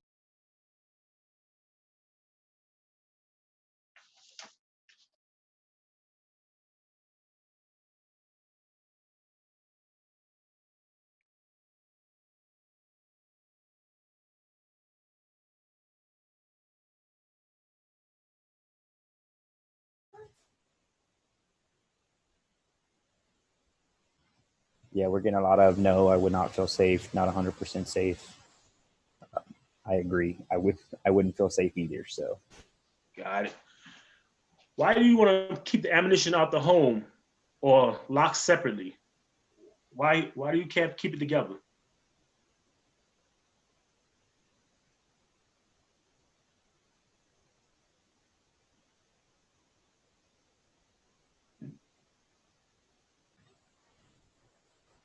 getting a lot of accessibility again.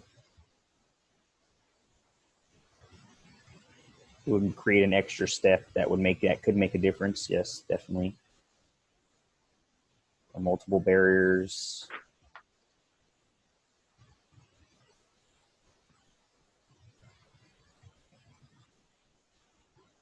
I think that's great. Yeah, I think access, give them time to think. They have to go through those barriers. They're great answers. Buys them time to calm down.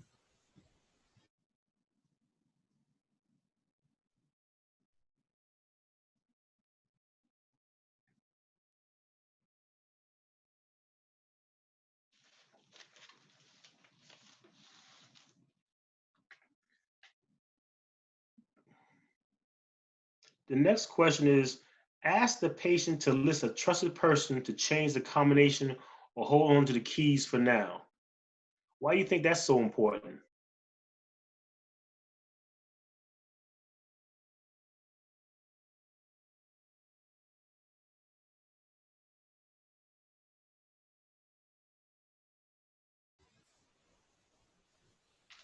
Limiting the access to guns, delaying access to the guns, buys time.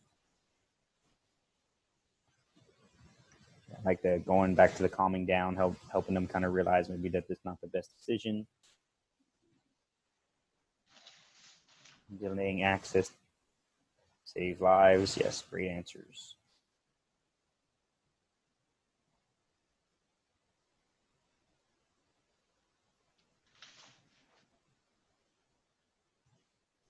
Yes, I like that. Gives them accountability. I like that.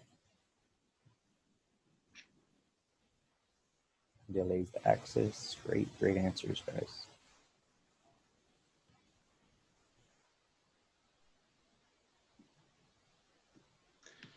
These are some other options.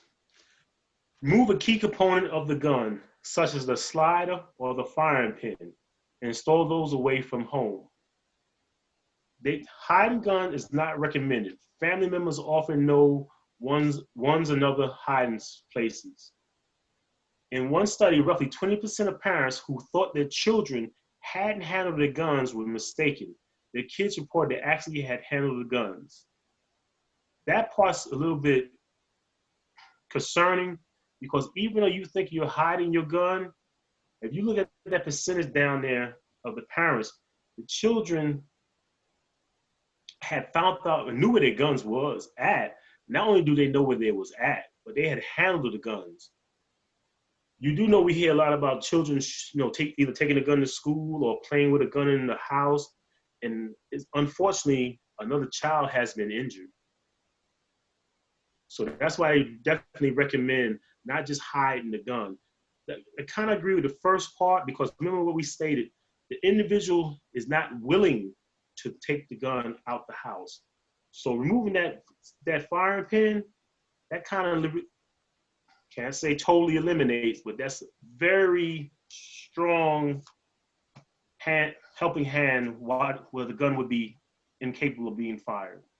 I'm not a gun expert, so I don't know. Some people can tell me, well, they might be able to fire the gun without a firing pin. I don't know anyone that can, but like I said, I'm not a gun expert.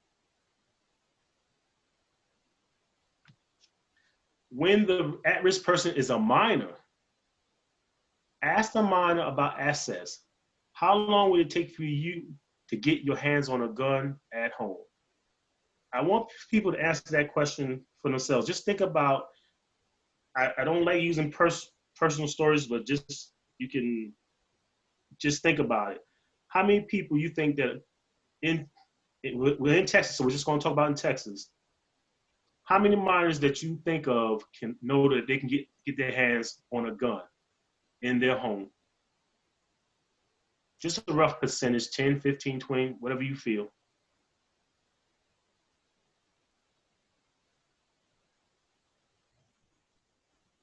Getting 75%, 40%, 45%. I say here in Texas, I'll go with the high end and say 80%, 60%.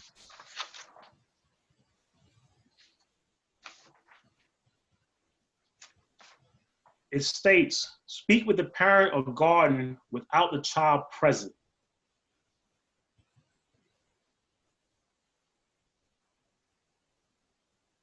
Now, why would I'm speaking to someone, why I don't want my child present? I just want to speak to the guardian, the parent or the guardian. I don't want that child present. Why?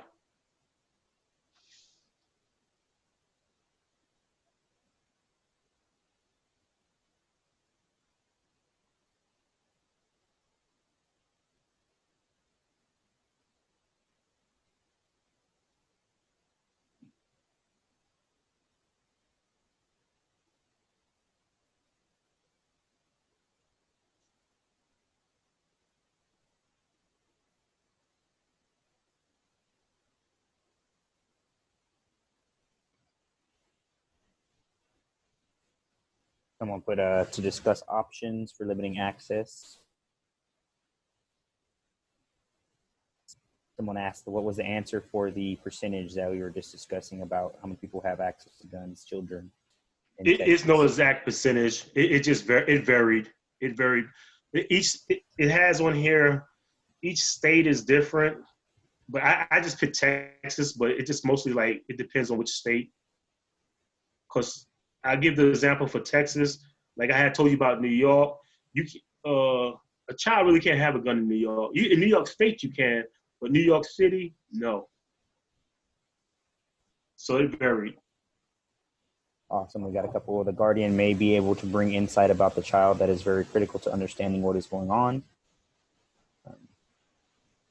It can be direct about safe handling of the gun, where it's locked up, where ammunition is stored without the child hearing the answers. Another answer, it's adult business. That's definitely old school with my family when I was a kid, kicking you out of the room when you're talking about grown-up stuff.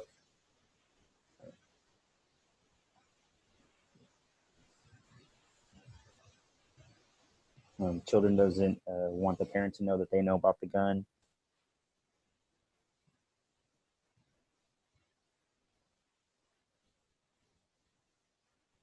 We'll put adult clients tend to underreport, so talking with supporters is important. That's great answers. Good job. If the parent in front of you does not control gun storage decisions, try to talk with the one who does. The non-owning parent, usually mother, I didn't write this, I'm just reading it, often doesn't know if there are guns that are unlocked. If the youth lives in more than one home, joint custody situations, for example, make plans for both homes. Why? Well, I'll leave that one for right now. The CAP, which stands for Child Access Prevention law, may be helpful too when discussing safe storage with parents. CAP laws are not frequently applied. What about a self-defense gun? It states that this needs to be a separate question in discussion. Discuss high short-term risk of suicide versus home invasion, homicide.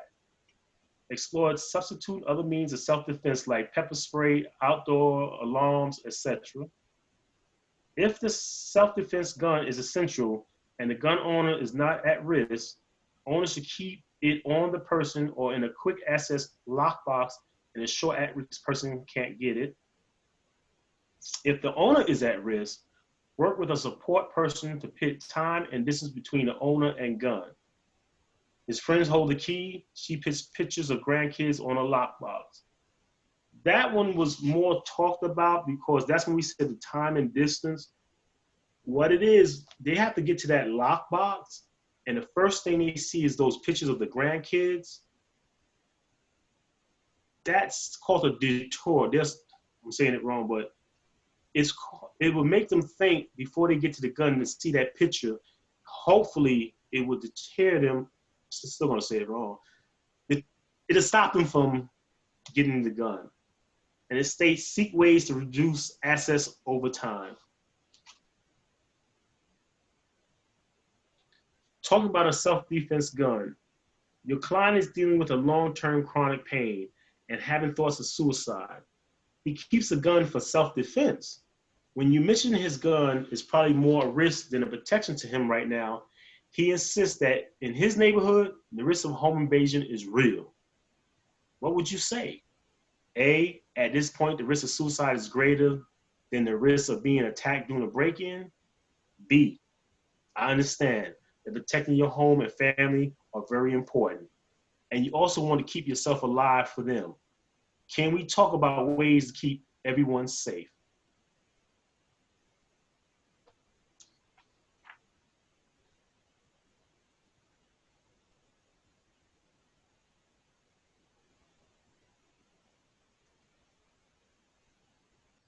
Because a majority, we're going to go with B.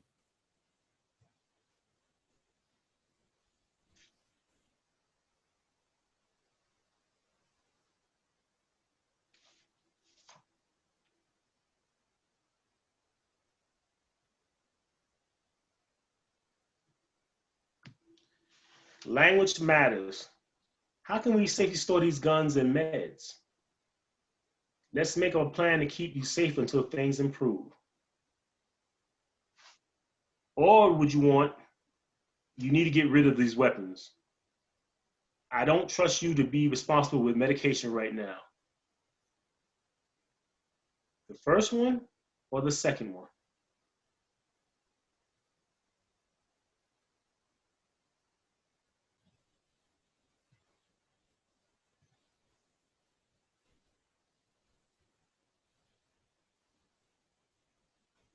So I like getting a couple of answers.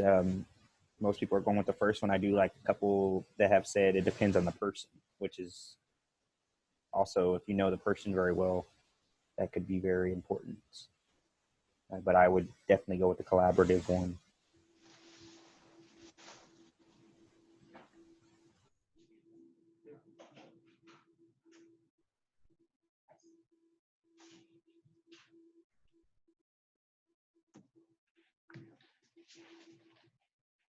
Read the reactions. Pay attention to the way individuals respond to suggestion for means reduction. A client who readily agrees to reduce access might be telling you what you want to hear. Reluctance and questions can be a good sign. Weighing pros and cons may indicate serious consideration. It is okay to slow the conversation down. The second one, a client who readily agrees to reduce access might be telling you what you want to hear. Do you agree with that? He's just telling me what I want to hear. Or do you think he's listening to you and disagreeing?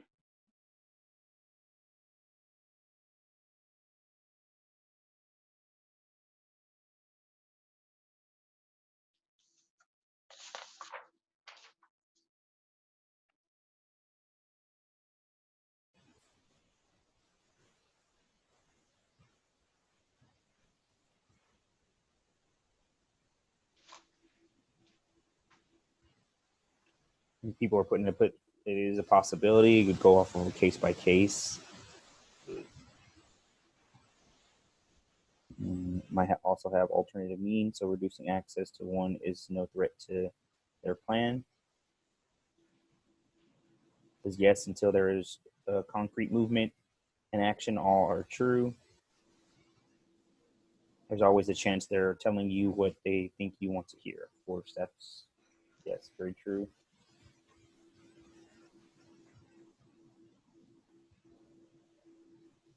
Another one with the clients telling you what you want to hear.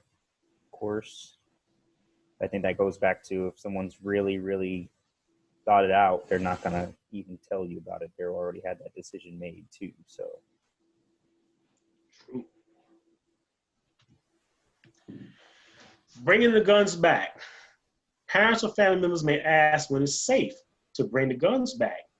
Which is the best answer?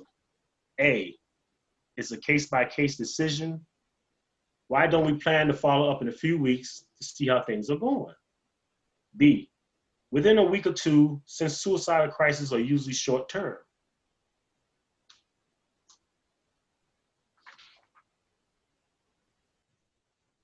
Getting a majority A's, actually all A's, it looks like.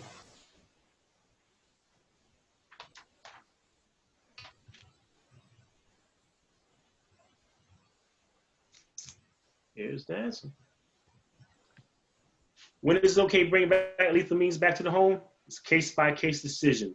But some signs can be no suicidal ideation for several months, able to cope effectively with stresses, development of a relapse prevention plan, continue to encourage safe storage and limit access. Firearms are locked. Medications are limited to what is needed.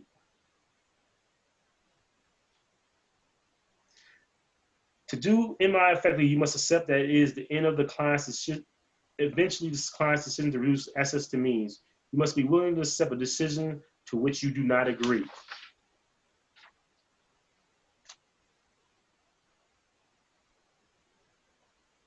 A word about motivation interview. MI's collaborative goal-oriented style of communication with particular attention to the language of change. It is designed to strengthen personnel motivation for the commitment to a specific goal by explicitly and exploring the person's own reason for change within an atmosphere of acceptance and compassion. The OILS model of MI utilizes open-ended questions, affirmations, reflections, and summaries. To do MI effectively, you must accept that it is the end, the client's decision to reduce access to means. You must be willing to accept a decision with which you do not agree. Case study. Jason, 16, arrived at ER with his parents after being suspended from school for fighting. He told the school supervisor that he was thinking about ending it all. Later at home, Jason and his father got into an argument.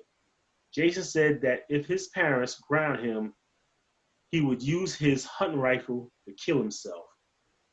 When he began screaming and punching windows, his parents called 911.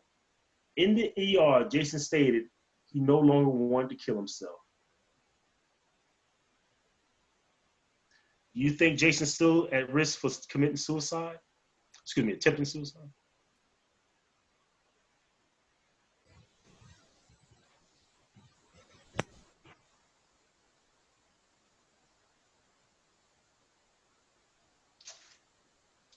And we get a lot of yes, a lot of yeses. Someone saying the hunting rifle needs to be removed. Still ensure the gun is locked away. Keep a couple of possibilities, but an overwhelming number of yeses for sure. Got it.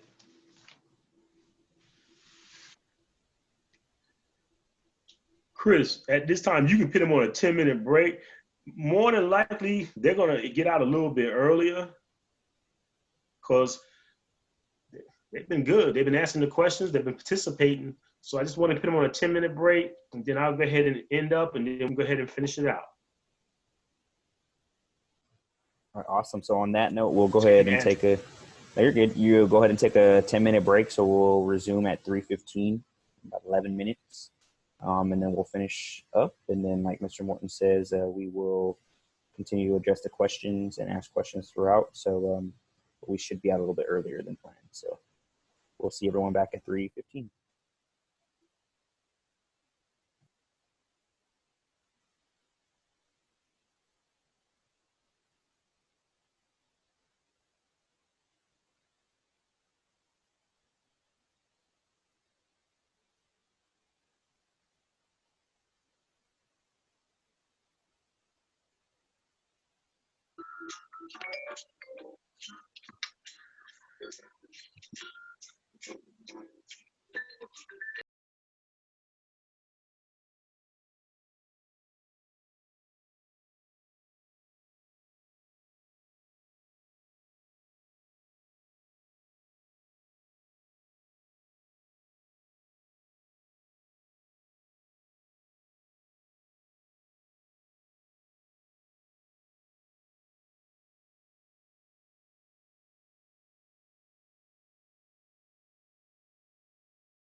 All right, Mr. Morton, you ready to finish up, sir?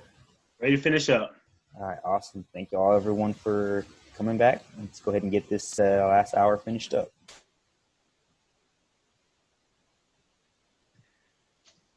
Jason parents. As the behavioral health specialist in the ER, you meet with Jason's parents. When you suggest they store the firearms away from the home for now, Jason's father says, Jason dramatics are always interfering with the family. I'll be damned if I shortchange my younger son by canceling our hunting plans. How would you respond?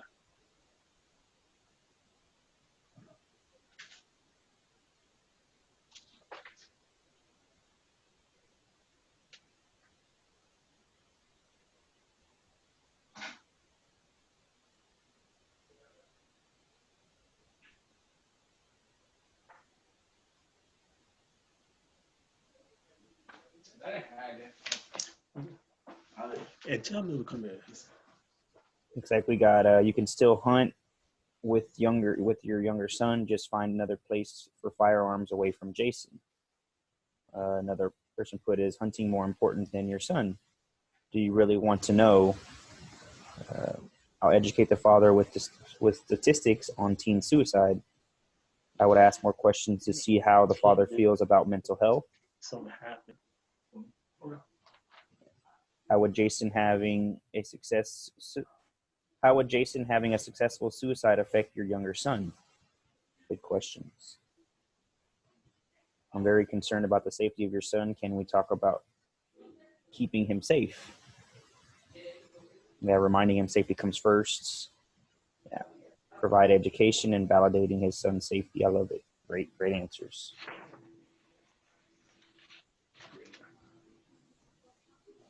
I would empathize with his frustration, but ask how he could still go hunting with his youngest son and keep his older son safe.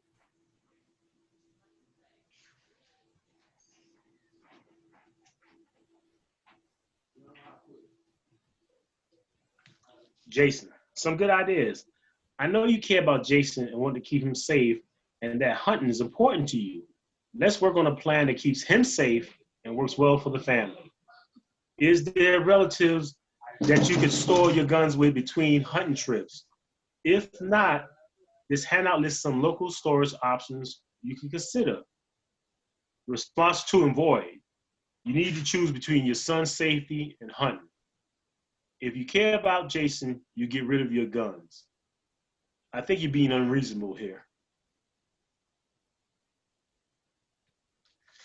Jason father expressed his doubts that Jason would ever actually go through with a suicide attempt. This is just how he manipulates us. When he's in trouble, what is your response?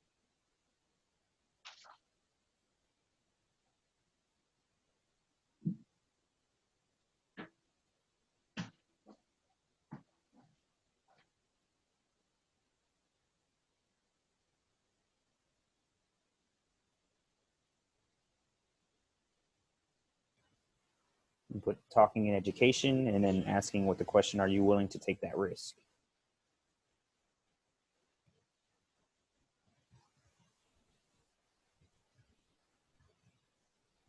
So we always have to take it seriously. Nothing is worth the risk. At this point, it would be good to ask him, what do you know about teen suicide? People just saying you need to take it seriously. Don't risk it. Don't assume. But take it serious and use education. Communicate that to them.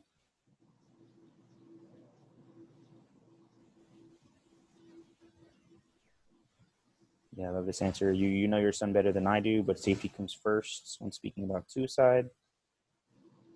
I'd say Jason's safety is the utmost concern.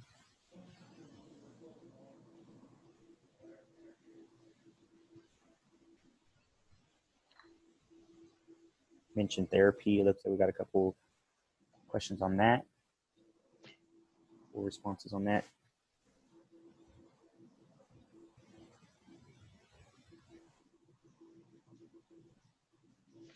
Yeah, great answers.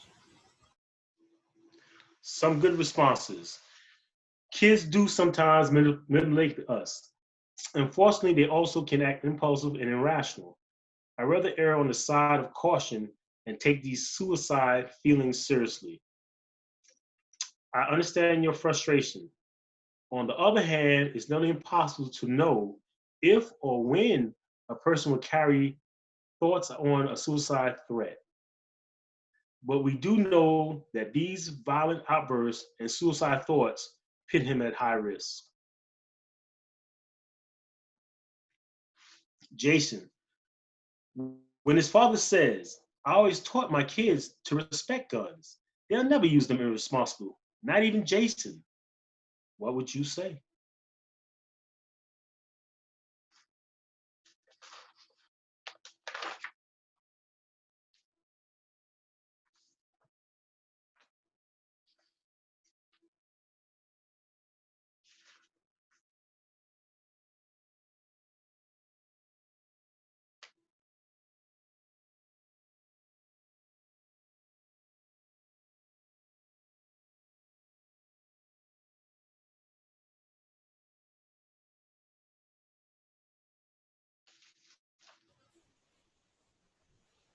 Got some good answers. It's difficult to think clearly in a time of crisis.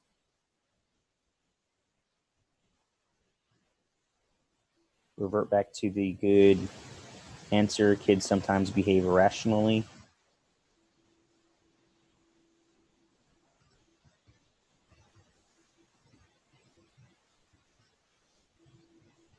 It's good to just educate your sons. Yeah, people at risk, especially in crisis, act impulsively. I love that. Yeah, I love someone put on here to just kind of reiterate them as a good parent, saying, you know, you did a great job teaching your son about gun safety, but sometimes kids react impulsively. Again,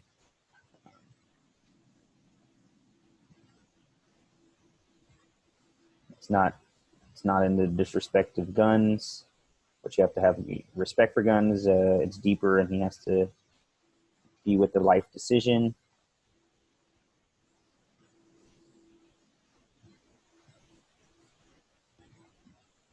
Just asking questions. It looks like we got a lot of responses with just asking questions and letting them know that the kids can act irrationally. Validate the father, but educate him on how times of crisis can impact things. Great.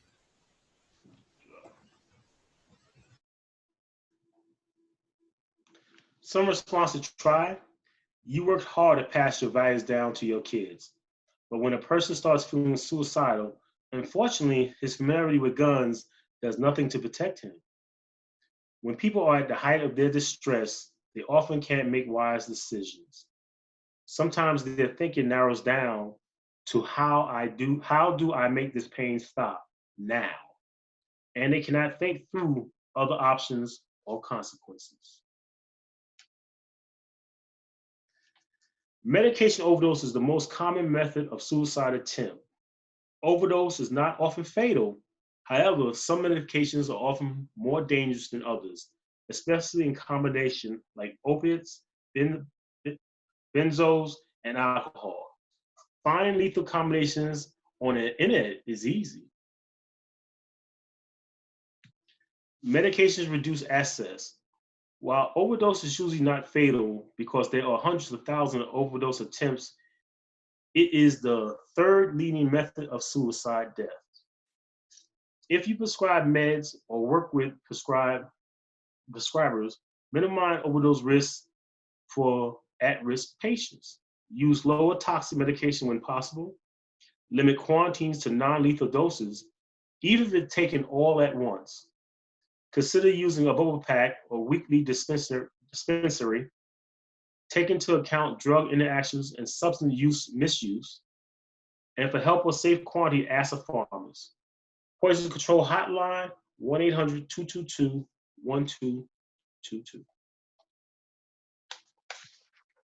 Continue with reducing access.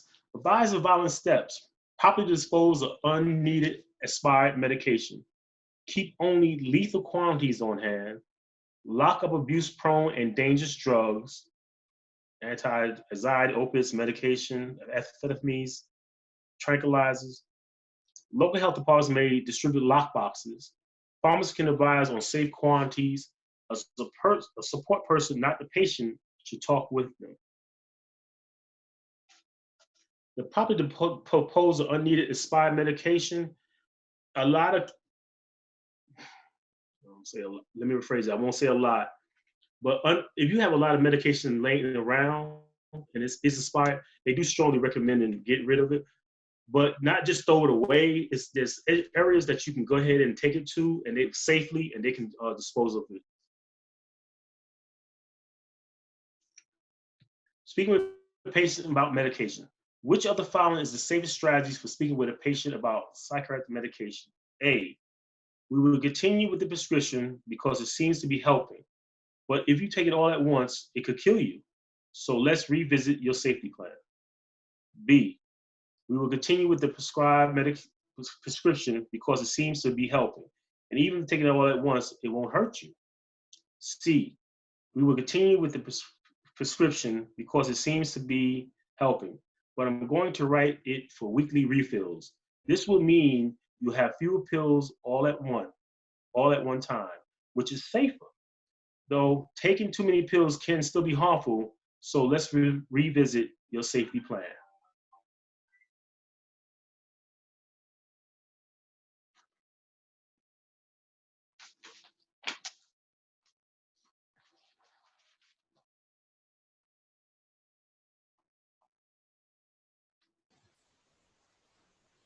Getting a majority C's for sure. Lots of C's. Good job.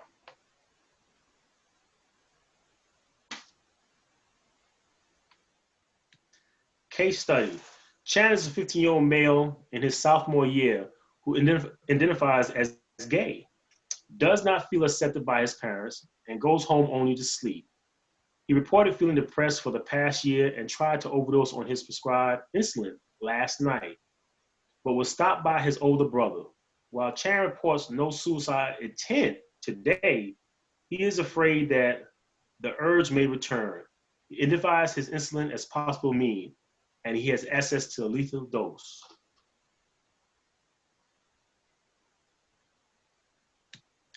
You inform Chad that because you are concerned about his immediate safety, you want to talk with his parents about his suicide risk.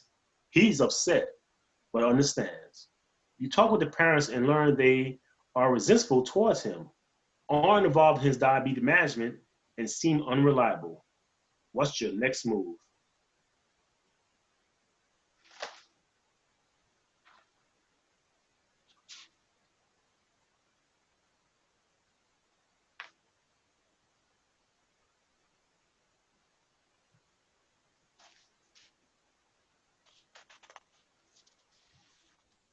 Got a couple answers so far. Looks like speak with the older brother, safety plan, call CPS, report to CPS.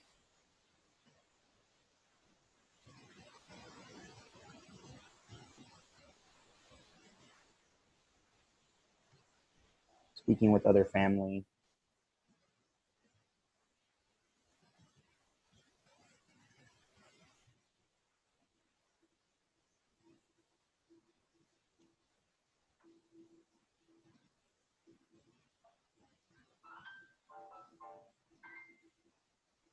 It looks like a lot of CPS.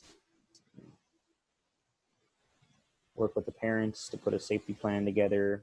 Talk with the brother, CPS, CPS. Definitely CPS majority on that one.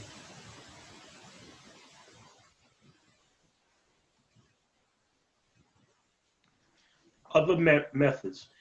If the patient ideation focuses on a method than the medication or firearms, work with them to reduce access to that method in addition to guns and meds, particularly if that method is highly lethal. For example, if ideation is focused on motor vehicle crash, motor vehicle exhaust, or driving to a jump site, it may be unwise for the patient to have access to the car keys for right now. Other methods. If it is impossible to reduce access to all methods, especially tools for hanging and cutting. If there are specific objects that the person has identified they would use, like I said, dog leash, carpet cutting blade, or reduce access to those. Otherwise, focus on physical and emotional support, supervision, and other parts of the safety plan. Means reduction for self-injury. In some cases, means reduction strategies are useful for preventing non-suicidal self-injuries. Assess preference and logic for means reduction. Be sure to identify replacement behaviors. Implement adolescents often prefer cutting. Disassemble disposable razors, blades from pencil sharpeners, and exo blades. Documentation and follow-up. Once you agreed on a specific plan, document agreement upon roles and timelines. Example, the father will hold on to the keys to the gun locks tonight. Tomorrow, he arranged to have his sister pick up the guns, and he emailed me when the guns are gone. Follow up within 24 hours of the next school day, and at the next appointment to ensure the plan is being followed. This is a summary. In this model, you have learned how to raise the issue that you are concerned about suicide, explain how reducing access reduce risk, discuss reducing access to firearms, medication, and if indicated, other methods. Enlist the help of loved ones or support person when possible. Document the plan to reduce access, including roles, a time frame. Please follow up within 24 hours and at the next visit or sooner.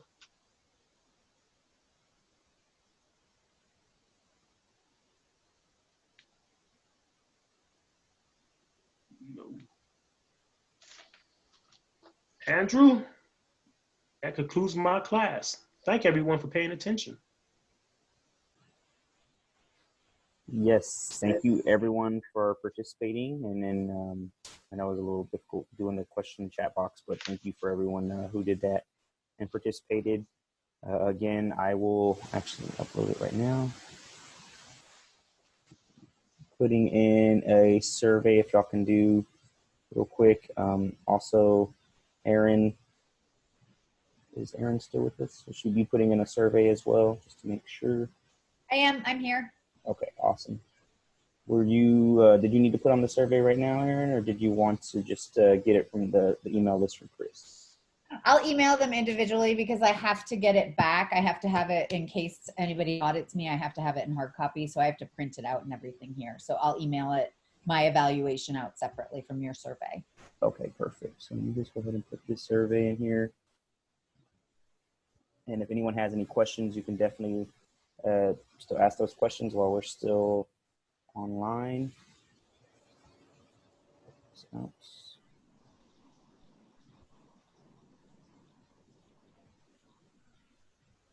The questions are, they want to know if they can get a copy of the PowerPoint. And I believe Erin had said, yes, she just has to take out some of the videos.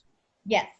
So when I send you your certificate, I will send you the PowerPoint. If for any reason I don't, please just shoot me an email and I'll send it to you. I've had actually some people asking during the class. So some of you already have it. Yes, and I did just put a link in here for our survey. If you can just go ahead and complete that, we would really appreciate that. Mainly just to get feedback on how we can improve our trainings, get more information for that stuff. Does anyone have any questions or anything else before we wrap it up? All right. And I want to say that if you can click on the link, fill out the survey. I will be sending it out again to everybody that did attend. So if you fill it out now, you don't have to fill it out again. If you don't have time to fill it out right now, please look out for it in the email when we do follow up. I want to say thank you again for everybody attending and allowing us to do this. I know it was a little bit of a rough start at first, and this is our first webinar a little bit.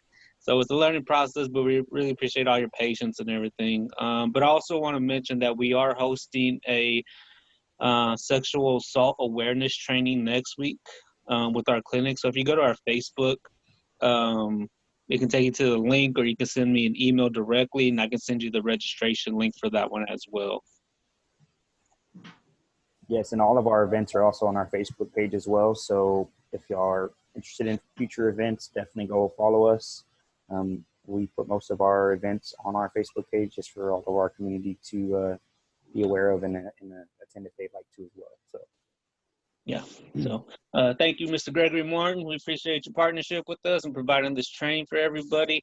And also, Aaron, thank you for joining us and allowing us to provide CEUs to the community and the other professionals that we have that want to expand their professional growth.